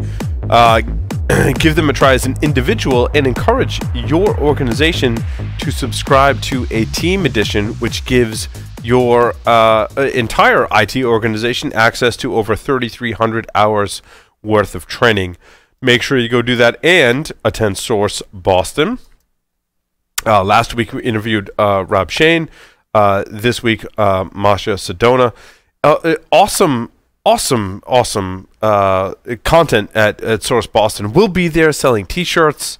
It's May 9th through the 10th. The discount code is awesome t-shirts. Awesome hack naked t-shirts that we have that we'll be selling at Source Boston, which you can purchase. Really awesome. Stickers are free, by the way. The discount code, if you want to attend Source Boston and get $75 off, SW75WMKW. Make sure you do that. Visit sourceconference.com. Are there any other announcements? We have a webcast with Distill Networks and a news article about bots, which is interesting. SecurityWeekly.com/Distill Networks. If you want to hear from the folks that are absolutely, in my opinion, the authoritative source for bots as they relate to your web applications and security, Distill Networks. Rami Assad is just, Rami's awesome. Like there's a whole story there how we got hooked up with Distill Networks. It's a great story. We've told it on various shows. Basically, we covered it at Enterprise Security Weekly. We didn't understand what they did. I got on the phone with Rami. I was totally impressed, and I'm very happy to convey to our listeners today that we are working with Distill. And you should totally check out their products. So securityweekly.com/Distill Networks. April 25th, we'll be doing a webcast with them. Make sure you check it out. They're going to be talking about bats, bad bots, good bots, how to tell the difference.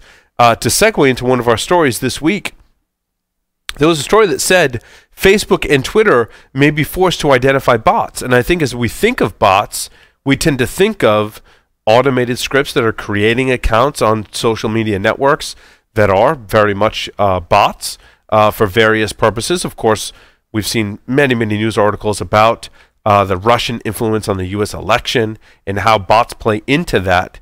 And there is a California law, California of all places, being very innovative and creative with their laws today, whether you agree with them or not, has proposed a law that they've introduced a bill that would give, and I quote, online platforms such as Facebook and Twitter 3 days to investigate whether a given account is a bot, to disclose that it's a bot if it is in fact auto-generated, or to remove the bot outright. What do you guys think about this first story?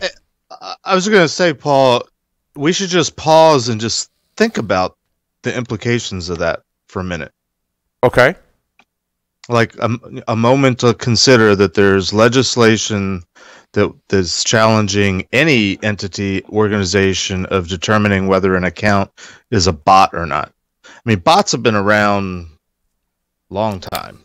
Yes. And I don't know exactly when people started using them for other than casual. I mean, we used to use bots 20 years ago just to, on IRC channels, just to try to trick people into, they're talking to the bot, and, figure out how long it takes for them to figure out that they're not talking to a real person type of thing. You bring up a great point, Jeff. It's an oversubscribed term, and I think that the elephant in the room as it relates to sites like Facebook and Twitter and others is that their evaluation of their value as a company, evaluation of their revenue and growth is the number of subscribers, which is artificially inflated by the usage of a bot.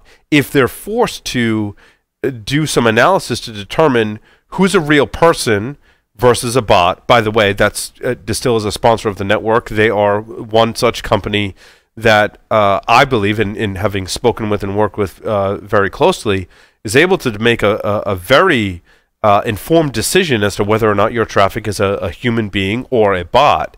When you put that level of scrutiny on these large social media companies, it can have the potential to devalue them as a company because their user numbers are artificially inflated. Again, that's the elephant in the room. We all know that as security practitioners. Is that the answer to my question of when did bots sort of start getting used for fun and profit, if you will, when social media companies started coming about and started basing their revenue streams on numbers of hits, numbers of users, numbers of followers? I mean, I'm asking the question. I don't know the answer. I think that's one.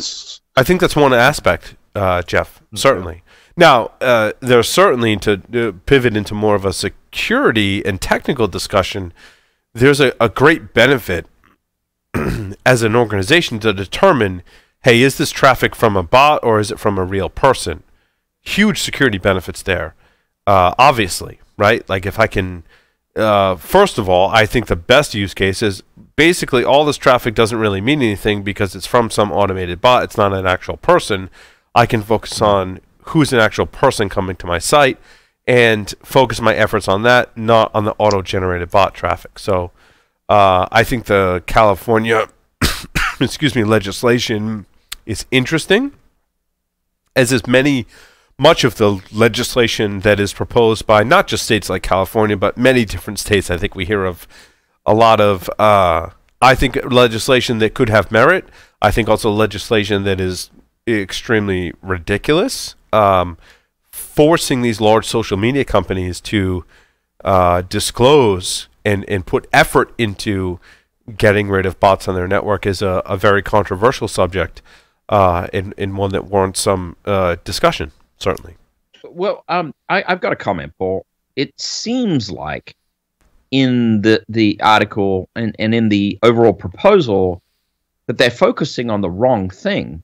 Because it's really not about the technology, right? I use bots. I use bots to retweet content that I find interesting, right? Because I'm too lazy to do it myself, right?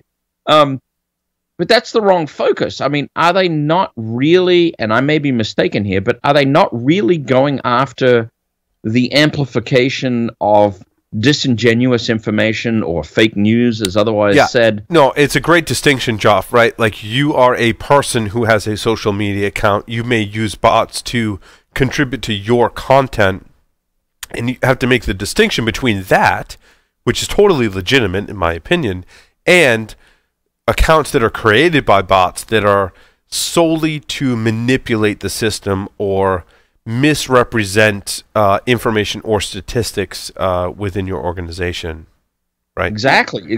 Yeah. And when I've seen legislation fail in my history, and the same goes, by the way, the exact same thing goes with IT policies in organizations. Mm-hmm. When I've seen it fail is when it is targeted too specifically at a technology or a perception of a technology. Correct. When legislation is written or policies are written such that they target a general concept that they're trying to get a hold of, regardless of the technological implementation, that's usually going to be much more successful. Well, that's an interesting perspective, Jeff, and I think it probably has roots in case law and legislation for hundreds of years. We're just seeing it from a different perspective. But, my initial thought when you said, people write it too specifically, I'm thinking, yeah, and they don't really know what they're talking about. They don't understand the nuances and the complexities, just for like an example, how many different variations of things that are out there that sort of, fall into this category of bot, what we're calling a bot. So I would agree that I think the legislation needs to be necessarily, I guess, a little bit more cleverly generic. And then it comes down to good old-fashioned case law and somebody arguing this is why it should be interpreted the way we think it should be interpreted. But I think what's overarching fascinating about this discussion is the fact that and why there's sort of 2 points. Why there's legislation being proposed in the first place is because nothing is illegal until there's a law that says it's illegal, in a sense. And so there's kind of a need to put a stake in the sand and make a declaration. And I think maybe the rush to doing a specific or more granular proposal bill is an attempt to sort of jumpstart the system, because traditionally you put a law out there and it's sort of interpreted in the courts. It's how judges and the courts interpret the law that becomes the precedent for how it's enforced. And just quickly, another point is just because legislation's been proposed doesn't mean it's going to pass and become law. A couple years ago, Jeff, there was a big stink about notification after, I guess, the Target and the Home Depot breach, and companies being, there was bills put forth. The government's got to do something. All they came up with was notification. To my knowledge, I don't think they ever passed it. Right. Yeah. And Jeff brings up a great point when we talk about laws that could affect cybersecurity, for lack of a better term. Right. There's in any different topic, right? There's a bunch of proposed bills, proposed laws, and only a certain percentage of those actually get passed. However, I don't want to discount the discussion that surrounds a proposed bill, because whether you're in favor of that, and I think it speaks to our system of government we have here in the U.S., right? Like whether you're in favor of that or opposed to that, it gives you a voice under free speech to voice your opinion and potentially influence whether or not you agree with that particular bill or not. So I think, Jeff, that's certainly a valid point, that while these bills are proposed, I like the fact that we talk about them, right? So you can voice your opinion and even write your Congress people or whoever legislator in your state to state your opinion of whether you agree upon that or not. Looking at the actual legislation here, this wouldn't apply to most people. It actually specifies you have to have more than 50 million unique visitors a month. So I imagine that rules out a majority of, custom bot authors, if you will. And it's pretty specific about how the bot itself has to attempt to mislead the end user in that it being a not natural person. And I think as the larger providers today that are of greatest concern for me, and we've seen a lot in recent news about how the larger providers could be manipulated and or take into their own hands the control of information. We've seen this with Facebook. We've seen this with YouTube in the news recently, that for me, the concern is, again, I go back to what I said probably 3 or 4 years ago, right? My concern in terms of privacy and freedom of speech, not so much an issue with the U.S. government. It's more of an issue as to how our content is regulated and how regulations affect the larger social media and content providers that exist today that we use to have a voice, and their opinions that are then enforced upon their users. And I hate to bring up the shooting at YouTube, right? But that's a very extreme incident, and I don't agree with what happened, and I wish everyone the best. I know there's still at least one person in critical condition, which is just terrible. But the underlying story is frustration from YouTube users that may or may not be censored. I think there's also similar frustrations in Facebook. And did they have some way to influence the election? And these are all issues that have a dotted line to security in our organizations, but also speak to kind of the system that we're put in today, where larger providers can decide what content is appropriate or not for them, which is an interesting point of discussion. It's sort of security, and it's not. I think about it. It's security in the sense that in the old days, when I started doing, pen testing 25 years ago, most of what we were doing was exploiting features. We just knew little tricks of how stuff worked and how settings were set and how things were done. But I'm thinking, in terms of, you're using the YouTube shooting as an example, and people, being very frustrated with censorship or having equal access and things like that. Again, without legislation, these companies can kind of do what they want. Again, I've been getting most of my news on conventional television media the last week, especially with Facebook, and Zuckerberg's heading to town. I live near DC. Yep, he's coming here in the next couple weeks. He has already gone on record as saying maybe it's time for there to be regulation for their type of company, which I think is inevitable. I think it's going to happen. What that regulation looks like you said, we do live in a society now where we can express our opinions, we can call our congressmen and represent elected representatives, and what's the coolest thing about this country is, you're not going to talk to your senator, but somebody's going to answer the phone and listen to you and write down what you say. And I've done various social action type of call your Congress activities in the past, and it's relatively few calls before they take that notepad and they walk over to the person and say, hey, we've got 6 or 8 people calling in saying this is a big deal, we should take a look at it. They act upon it. So it's a great opportunity now for our community to step in, and those of us that we think, and I think to a large degree it's true, we have a little bit, we've been talking about this for a long time, we've been aware of it for a long time, we're more aware, I think, of the nuances and the complexities. Speak up. Find a way to speak up, whether it's organized and somebody presents something and we all get behind it. And along those lines, Jeff, I think that let's speak up. I've been kind of somewhat swayed in various industries that I've been in, specifically tobacco, and been very anti-legislation.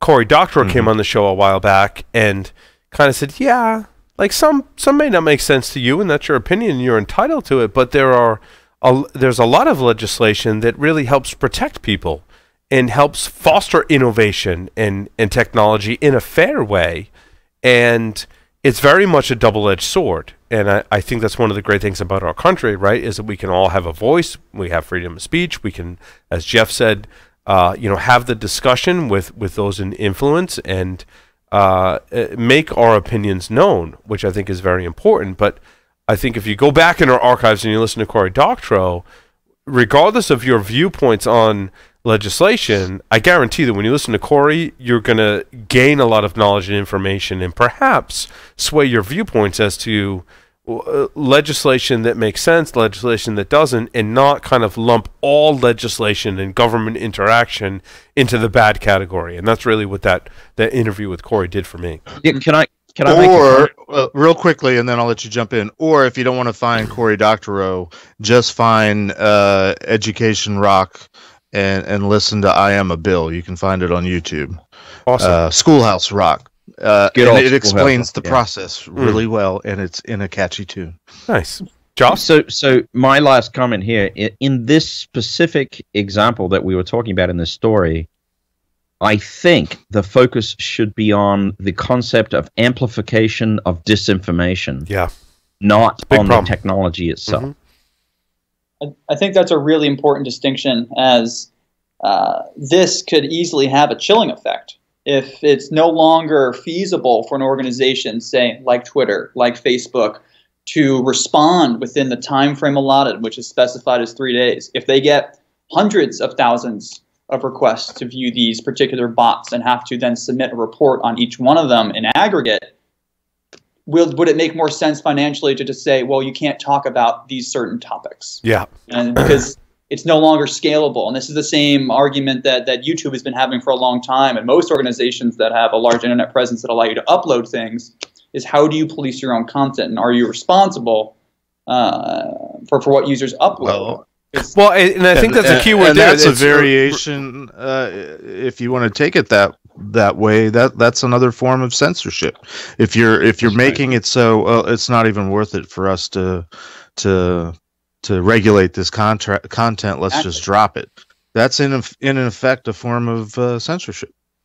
Yeah, I think feasibility and responsibility are two huge concepts that play into this, and certainly, I don't think we're going to figure it out here on this show, but it's very interesting things to consider for our audience, especially given recent events in censorship of various forms of content. I know that when I found it very, almost kind of disturbing that, and very ironic that YouTube had an outage before there was a shooting on their campus. From everything I've said, that they're or observed, they're completely unrelated. But there was a time, day before yesterday, I believe, right, where YouTube was having service outages, and I thought, because I was trying to go to our channel for a very specific reason, which is a whole other story.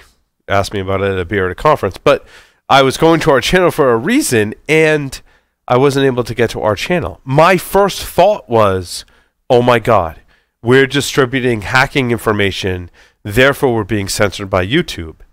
And then I started to poll the staff here at Security Weekly. I'm like, can you get to the channel? Can you get? Some people could, some people couldn't. And I'm like, all right, let's check Twitter. Right, that was my gauge. Let's check Twitter. And when you searched on Twitter for YouTube, there's like 8 million tweets already in the first 10 minutes of YouTube experiencing trouble, of people going, hey, is anyone else having trouble getting to YouTube? And then I'm like, okay, it's a YouTube problem. We wait till the next day, everything's fine.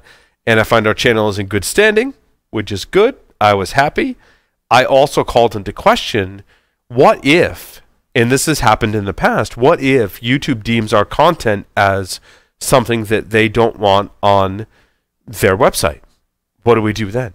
What if we get lumped into some arbitrary category of you're disseminating hacking information, or you've got hack naked as your mantra, and therefore that violates our policies? What do we do then?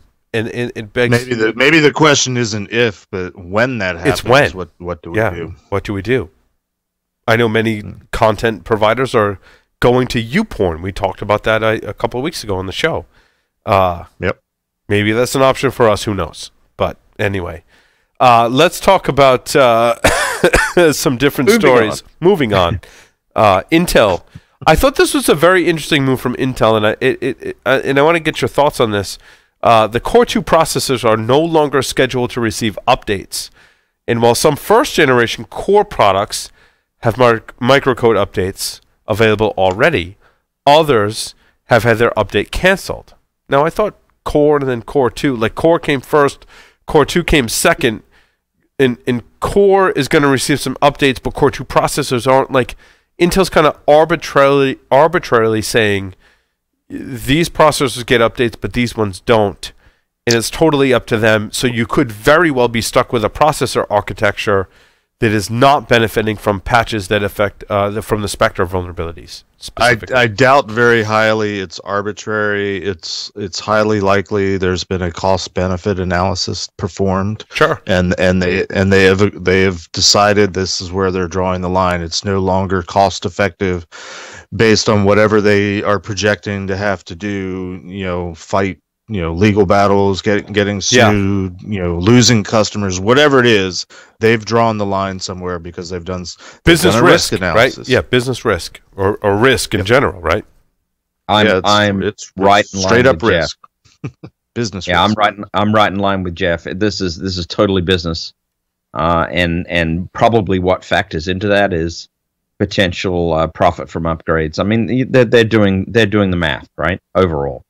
Yeah, they know that a certain percentage of people and organizations are going to be like, well, the risk is too great. We need to upgrade our processors, and that potentially means increased sales for companies like Intel. Yeah, but again, this is a variation on a theme. I mean, I remember years ago, and I think it's still true today. I pen test a company, tell them about all these vulnerabilities we discovered, and they would have to. They're like, well, we're using some vendor's product, we're using some vendor's operating system, whatever it was. The excuse was we got to go back to the vendor, and they were kind of waiting to hear from the vendor. They couldn't do anything until the vendor said it was cool, or all the vulnerabilities in the operating system, but to upgrade, install the patch breaks the application, whatever it is. Again, it's a cost benefit analysis. It's risk.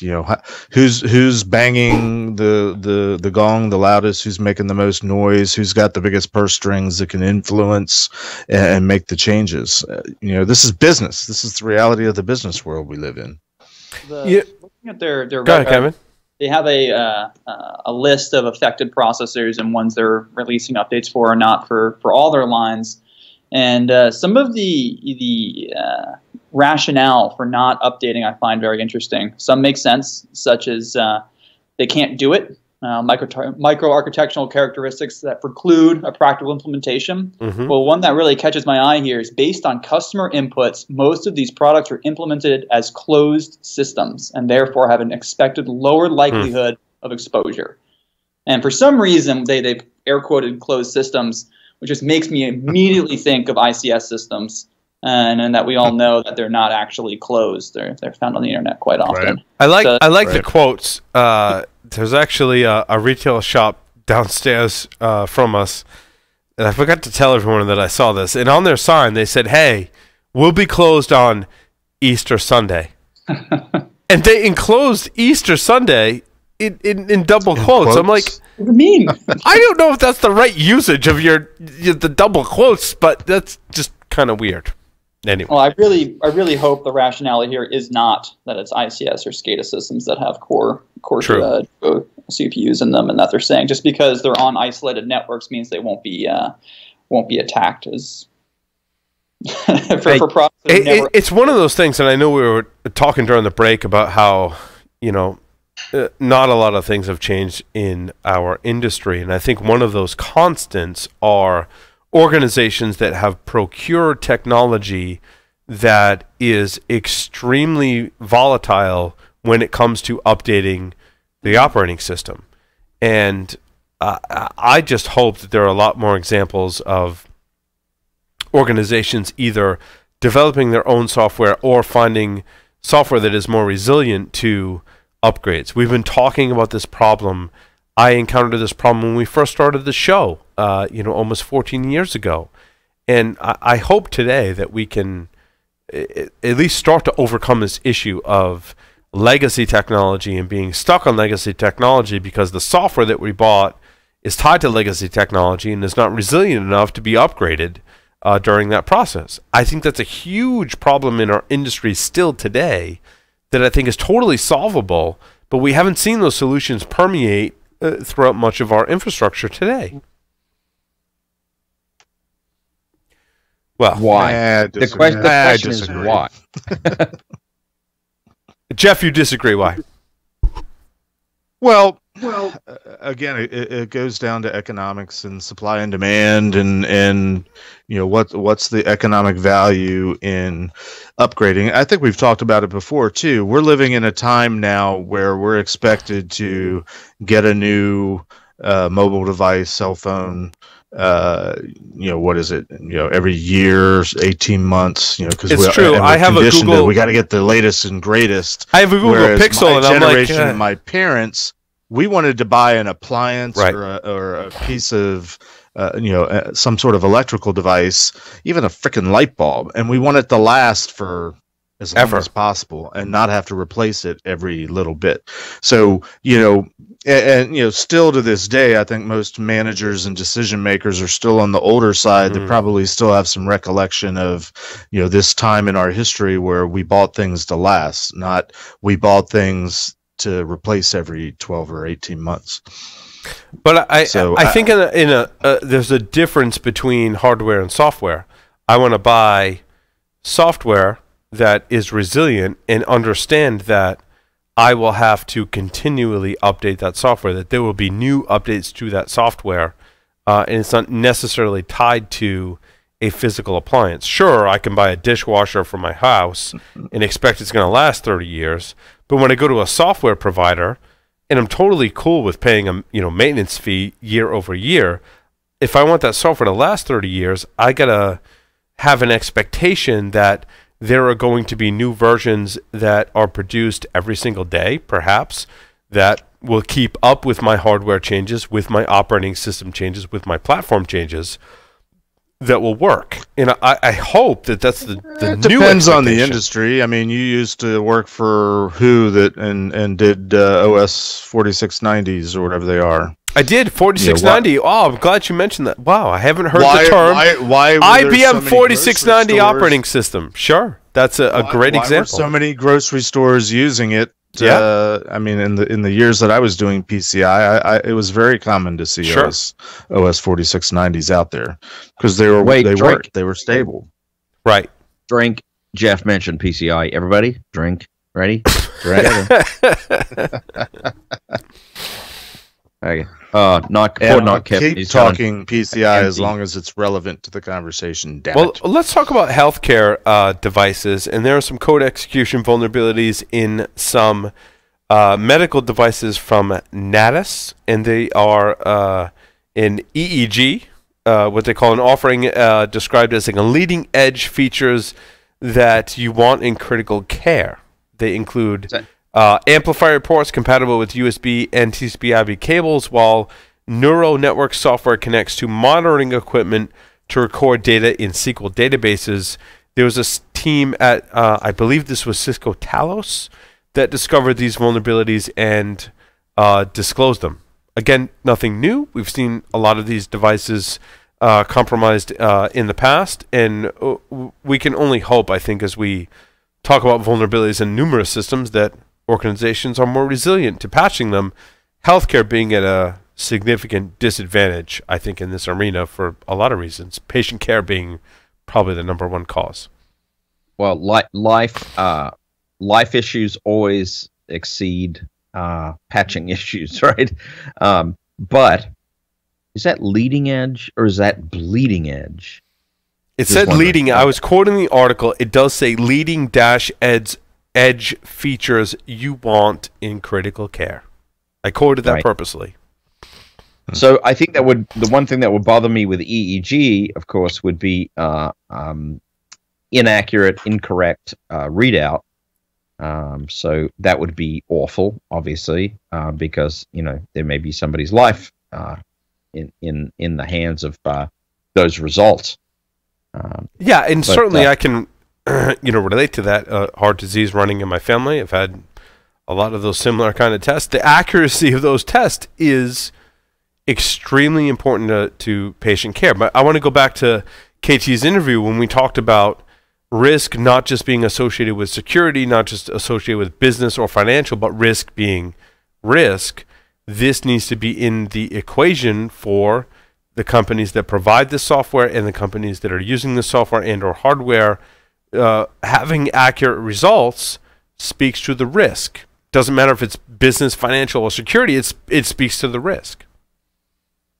Yeah, absolutely true. And there's a lot of, I hear a lot, especially in the healthcare industry and others. I hear a lot of the oh wait, but it's an air-gapped network kind of excuse. And of course, we all know in the industry that an air-gapped network is just a high latency network. And eventually, and unfortunately, an air-gapped network usually ends up being connected to a real network and is no longer air-gapped. So these things are very, very real. How many gin and tonics have I had? They're very real, right? And so they have to be taken care of. But I think I digressed. I'm sure Jeff has some awesome comments on this. No, I'll let all that slide. And sorry, I did misspeak. Heart disease. The EEG is an electrocephalography, if I can say that right. It's a brain scan. Brain scan. Thank you very much. We're gonna let that slide. You were letting that slide. I wasn't letting it slide because my shit detector, my own next story after that massive self-correction is okay. That's perfect. Electroencephalography exam. Yes. Well, it still applies, right? Any inaccurate result. Any inaccurate result. Brain scan, a heart, whatever you're testing. Any kind of diagnostic test, certainly. Because I will say this. Sorry, John. Go ahead. Go ahead. No, you go ahead. You go ahead. All right, I'll go ahead. When we're thinking air gap networks and they're not, I at least sort of immediately jump to industrial control systems. I am not as familiar with networks in healthcare facilities to know whether they're truly air gapped or not. They probably aren't as air gapped as we think they are. I agree with that statement, but maybe it's a different kind of not air gapped. Maybe it's more of a proximity thing because there's wireless all over the place. I know when I've gone to various hospitals and clinics, most recently when I go visit my daughter when she's had a grandchild, and they've got a workstation next to her bed, and it's logged in, and I'm looking at not only my daughter's record and what's supposed to be going with her, but a few clicks, and I'm looking at everybody on the floor. I mean, it's a closed network. It's a network within the building. I don't know if it's internet reachable or not, but I could certainly look at a lot of different things. And I think, I didn't read this article, but just looking at the short write-up, is this a remote attack, or it's talking about USB and TCP/IP cables? Is this a proximity attack? Some of those are network and remote. If you start reading into the CVEs, so I think it's a combination of a few different. But some of them are over the network, which that's worst case scenario. It's interesting when I tell people about my background in having worked for universities. They're like, oh, that's some of the hardest environments to secure. Over the years, when we've talked about healthcare, I think it's right up there, and almost, I think, kind of goes above above the university network, because, as all of us on the show have started to share stories about when you're in the hospital, whether it's your spouse or someone in your family that's just had a baby, or someone in your family is sick. I was in the hospital this week because my dad was in the hospital, and I mean, you walk into the hospital and you sit in the patient's room, and there are Ethernet ports available. There's wireless networks available. As Jeff said, there may be a terminal in the room, and someone may have let themselves logged in. That's particularly concerning, Jeff. My wife actually works in a medical facility, and every activity is traced back to the person who was logged in. In other words, for HIPAA, for example, accessing other people's information in their healthcare records is very much frowned upon, and more so today, logged, and action taken if, let's say, you're working in a environment where whatever your qualifications are, it could be nurse, medical imaging, doctor, whatever. If you're looking into a case that you shouldn't be, that you haven't had involvement in, maybe you're looking it up for a family member or a friend, that's most certainly a HIPAA violation, and the medical community has, and medical organizations, healthcare organizations, have certainly cracked down upon in recent years. So, Jeff, your story is the most concerning for me, other than the kind of secondary risk of trying to gain unauthorized access to that. So there's a lot of issues that play into just the general workings of a healthcare organization, let alone in this case when devices have vulnerabilities that, as Kevin was pointing out, are available over the network.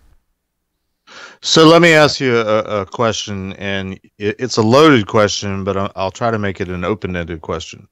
Why, and this is for anybody, why is the healthcare community, why is security so hard to do in that particular vertical? No, that's easy. Okay. It's patient care. I think I know where Joff is going to go with this, right? It's patient care. Masha talked about how do we get people in our organization to care about security. That can tie into their job. In healthcare, your job very much so, and I think in an emotional and psychological aspect, is making sure your patient doesn't die. And that like trumps everything. So if security gets in the way of that, even in kind of like a dotted line fashion, you're still going to favor that patient care. Joff, sorry. So how much? Well, go ahead, Joff. Well, I exactly agree with that. I think the human life issue completely overrides everything else, and rightfully so. And so it's a challenge to the information security community to come up with creative solutions that do not get in the way of the human life issue, which is real, right? I mean, people have got to survive, right? That's the number one thing, right? That the doctors are there. But secondary to that, which is what makes it similar to university environments, it's what I call the issue of 1,000 bosses. Every doctor thinks that they know the answer, just like every university professor feels like they know the answer because they're well-educated people and they have largely run their own independent businesses, and they feel like they're the boss and they should be able to exert that authority over the hospital or over the university correspondingly, right? So there's a culture and a mentality that goes along with it, along with the life safety issue. So I also agree with Paul's earlier statement that universities don't actually are not as hard to secure as medical environments. And the ultimate kingpin here is a public teaching university, which is medical. Yeah. Then you've got both of these things combined, which becomes an incredibly difficult challenge. And so I will say, challenge that we have to get creative about. And I will say, Joff, to support that many universities in the New England area that I've worked with that also have medical programs, to speak to your description, also have IT staff and security staff dedicated to that as well. And I think that even all the issues we've pointed out, they're very cognizant of that issue and attempt to apply IT procedures and security procedures to the medical portion of that university. So they do. And look, Paul, I would love to get. I don't know if this is possible, but if Paul, and forgive me for doing this, but I'm going to do it. If put me on the spot, Jeff. It's okay. It's okay. if there is a chief information security officer or similarly level position person that would like to come on the show, I know where you're going. Talk with us about those challenges, I really would love to hear it. We can do that. Now, teaching university I left the university space working for a university in 2007, leaving university and nonprofit altogether in 2008. So, roughly 10 years ago. However, we still maintain contacts in that area. So, a CISO of a medical school, for example, would be a great interview on our network. Yeah, I agree. I see where you're going with that. I like that. Would be cool because my follow-up question to my initial question was going to be, how much of it is this issue of they're hard to secure a technical problem versus a perception problem? Yeah, or political problem, which relates to perception, right? Sure. Yeah. All right, because I think we've all had experiences where, we have failed at getting the message across that no, really, we're not going to break anything. No, really, it's okay. No, we can't even risk it. We're not even entertaining the thought because of the perceived what could go wrong. It's a risk equation thing, but I think that happens in the medical community a lot. I want to pivot to a story that I know that recently I've read the Phoenix Project and am about halfway through Beyond the Phoenix Project, and I know people already maybe like, Paul, all right, like give it a rest. We understand you read these books, but I read a story recently that was titled "How Security Can Bridge the Chasm with Development," and certainly we've talked about these issues in the past about how security interacts with development, how IT interacts with development and security. One of the realizations that I've come to recently And I'm almost kind of disheartened that it's taken me this long to come to what I believe is this level of understanding of the interactions between these groups. Is that really, for me, what I've understood, and it really wasn't even so, interviewing people on DevOps and reading some of the works from Gene Kim and John Willis and George Spafford and others, but listening to Beyond the Phoenix Project really helped me understand that at its core, addressing this specific issue of how does security interact with development, right? That there's a kind of different level of thinking that development and IT and operations and security operate as a cohesive unit, such that we're deploying applications with infrastructure, with security applied to that as part of the DevOps process, and that all three groups working together can really deploy applications with the highest level of success. It kind of makes me think articles like this are somewhat antiquated when we talk about, well, like, hey, you should go out and have beers with your dev team and stuff. I'm like, to me, recently I've realized it's much deeper than that, that we're deploying technology together as a team, as one cohesive unit, borrowing from concepts from, and where I was going with the interview with Masha, right, was we're borrowing concepts from other industries, in this case manufacturing, to be able to do that seamlessly is really exciting for me. And I think that we've seen this progression from, like as far back as perhaps 2003. Several of the works that I've seen referenced took place from the 1950s all the way to the 1990s. And people like Gene Kim and John Willis and others have taken those works, applied those to software and how it's developed, to really, I think, combat many of these problems that were like, developers don't understand security. Well, we all need to work together, and if we do, it's just part of the process. And so I thought this article was interesting in that it represents the older way of thinking, how we interact. It's not so much an interaction as it is we're pushing things out together. And all these components, good software, good development practices, good infrastructure from IT, and good security practices all get rolled into the software that's getting rolled out. And I think many organizations have adopted these processes. We talk about Etsy, we talk about Netflix, and many other organizations. They've done it well. And I want to see that permeate out into what we were talking about before, universities, healthcare, and many other organizations, which I still think are lagging behind in this DevOps process. So over to the group for thoughts, comments. So my initial thought is tying back to our interview with Masha. What of these companies that you're citing as doing it successfully? What have they done to motivate their developers and others to work well together and make it all function? And has that happened? Or is there something else going on?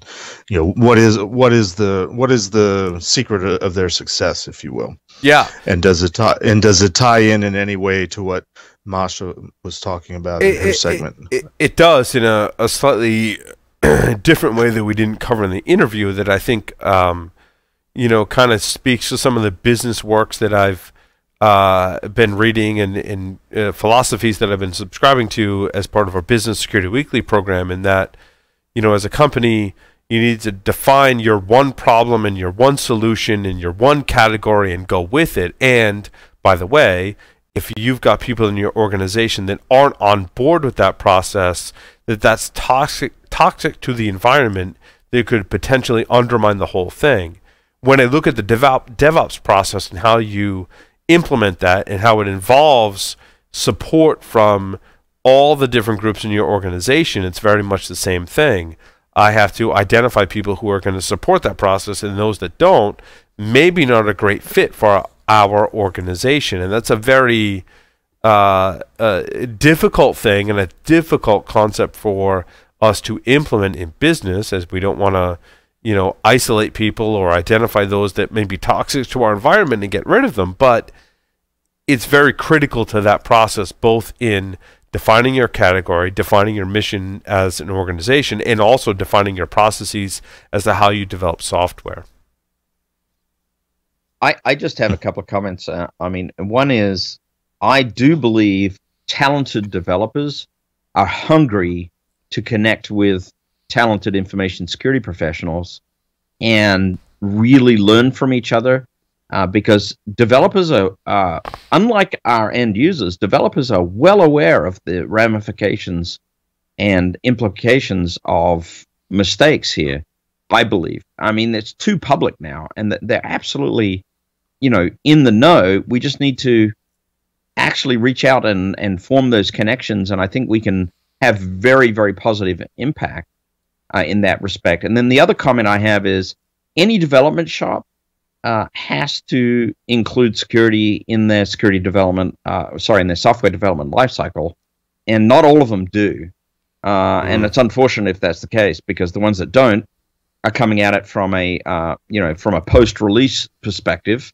The ones that do are coming at it from we have this in the cycle. We've already cleared some security hurdles before we go to initial release. Yeah, and I think, Caleb talks about in his article on Dark Reading how we need to keep it simple, how we need to not rely on the OWASP top 10 as it's an external standard that's trying to implement security controls. And I think what really kind of trumps all of these different items in his article is that security is built in from the beginning. And I think it's a completely different take on that. I think we thought about, we'll get in the early meetings when they're developing software and we'll inject security into that process. And in thinking of that as a one-time thing, I'm going to insert myself in the beginning of the process, is just the tip of the iceberg. Security needs to be part of the process, not just in the beginning, the middle, or the end, but on a continual basis as we deploy software. Let's think about, okay, we're not going to have one software deployment every 6 months. We're going to have 10 deployments a day. And those smaller batch processes, how are we continually injecting security into that process? How are we testing our code, not just for functionality, but also security, and continually making improvements and having that push forward notion that we have developed from DevOps? I think it's a very different way of thinking than we've had in the past. I think that DevOps kind of embodies a whole new culture that allows us to operate more efficiently. And efficiency doesn't just mean it's reliable, it also means it's secure as well. Yeah, that's right. I think it's more important than ever in the world of DevOps to make sure that security is firmly embedded in that cycle, right? In that process release cycle, because if it's not, then you're going to end up putting stuff out there that's just vulnerable, and we don't want to see that. That's a negative result overall. It's and the best definitely example. Don't want to come in post release. Right. It's the best example of security being part of the process. Absolutely. Along those lines, we're trying to get Gene Kim to come on the show as in this. I didn't realize the Phoenix Project has paid homage to a book by Dr. Goldratt called The Goal. And Dr. Goldratt wrote The Goal, and they very much mirrored that in the Phoenix Project. And what I didn't realize, and I think a lot of our listeners don't realize, is that Dr. Goldratt released what was called Beyond the Goal, which was kind of like his insights and thoughts, I want to say 10 or 15 years later after he wrote the original book, The Goal, about the whole like lean development and constraints-based approach to implementing a process, what we call the value chain. Now, Gene Kim and John Willis released Beyond the Phoenix Project as an homage to Beyond the Goal. So like they're following what has happened before with the concepts of lean manufacturing and taking those into the DevOps process. Listening to Beyond the Phoenix Project, if you've read the Phoenix Project, go download or read or however you consume your books beyond the Phoenix Project, because it makes you think about and really clarifies a lot of the messages that are in the original book, The Phoenix Project, and realize that they're doing that not just because they thought of it as some new idea, but they're following a model that borrows from another industry, which I thought was really cool. And people may call it copying.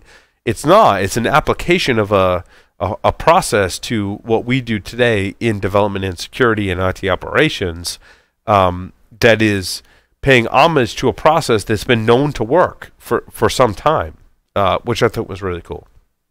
Well, I would just double down on that, first of all, to say that every IT security professional, in my opinion, should read the Phoenix Project. Yeah. I mean, it's absolutely a reminder that you do not stand alone in the information security industry. Now, and what's it's interesting, very Joff, important. is that Gene and John will talk about the order in which you should read this. They actually recommend you read the goal and then the Phoenix Project. Now, oh, that's interesting. Yeah, I didn't get to that point until after I had read the Phoenix Project, and I'm like, oh, I'm going to go back and read the goal.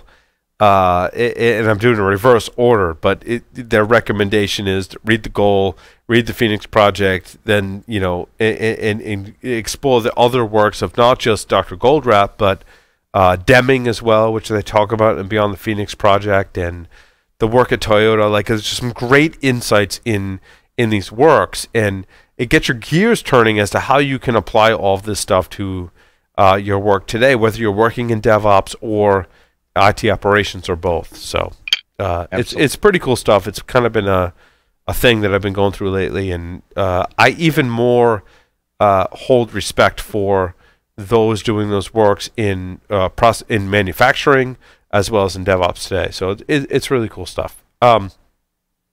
Couple other news items.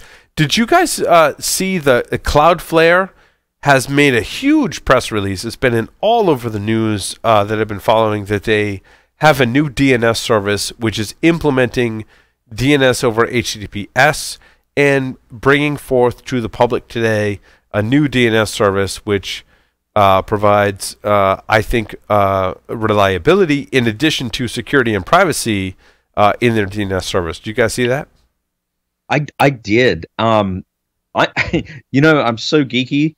I was just like, wow, Cloudflare scoring 1.1.1.1. Right, yeah. Like, that is fantastic. That was Joff and I share kind of that network geekery kind of component, yeah. Right? And, working for the university and looking at address space and what was allocated to the university that I worked for, and realizing we owned more than we were actually using, and how address space was allocated, and like who got 1.1.1, like that .1, like that's really cool.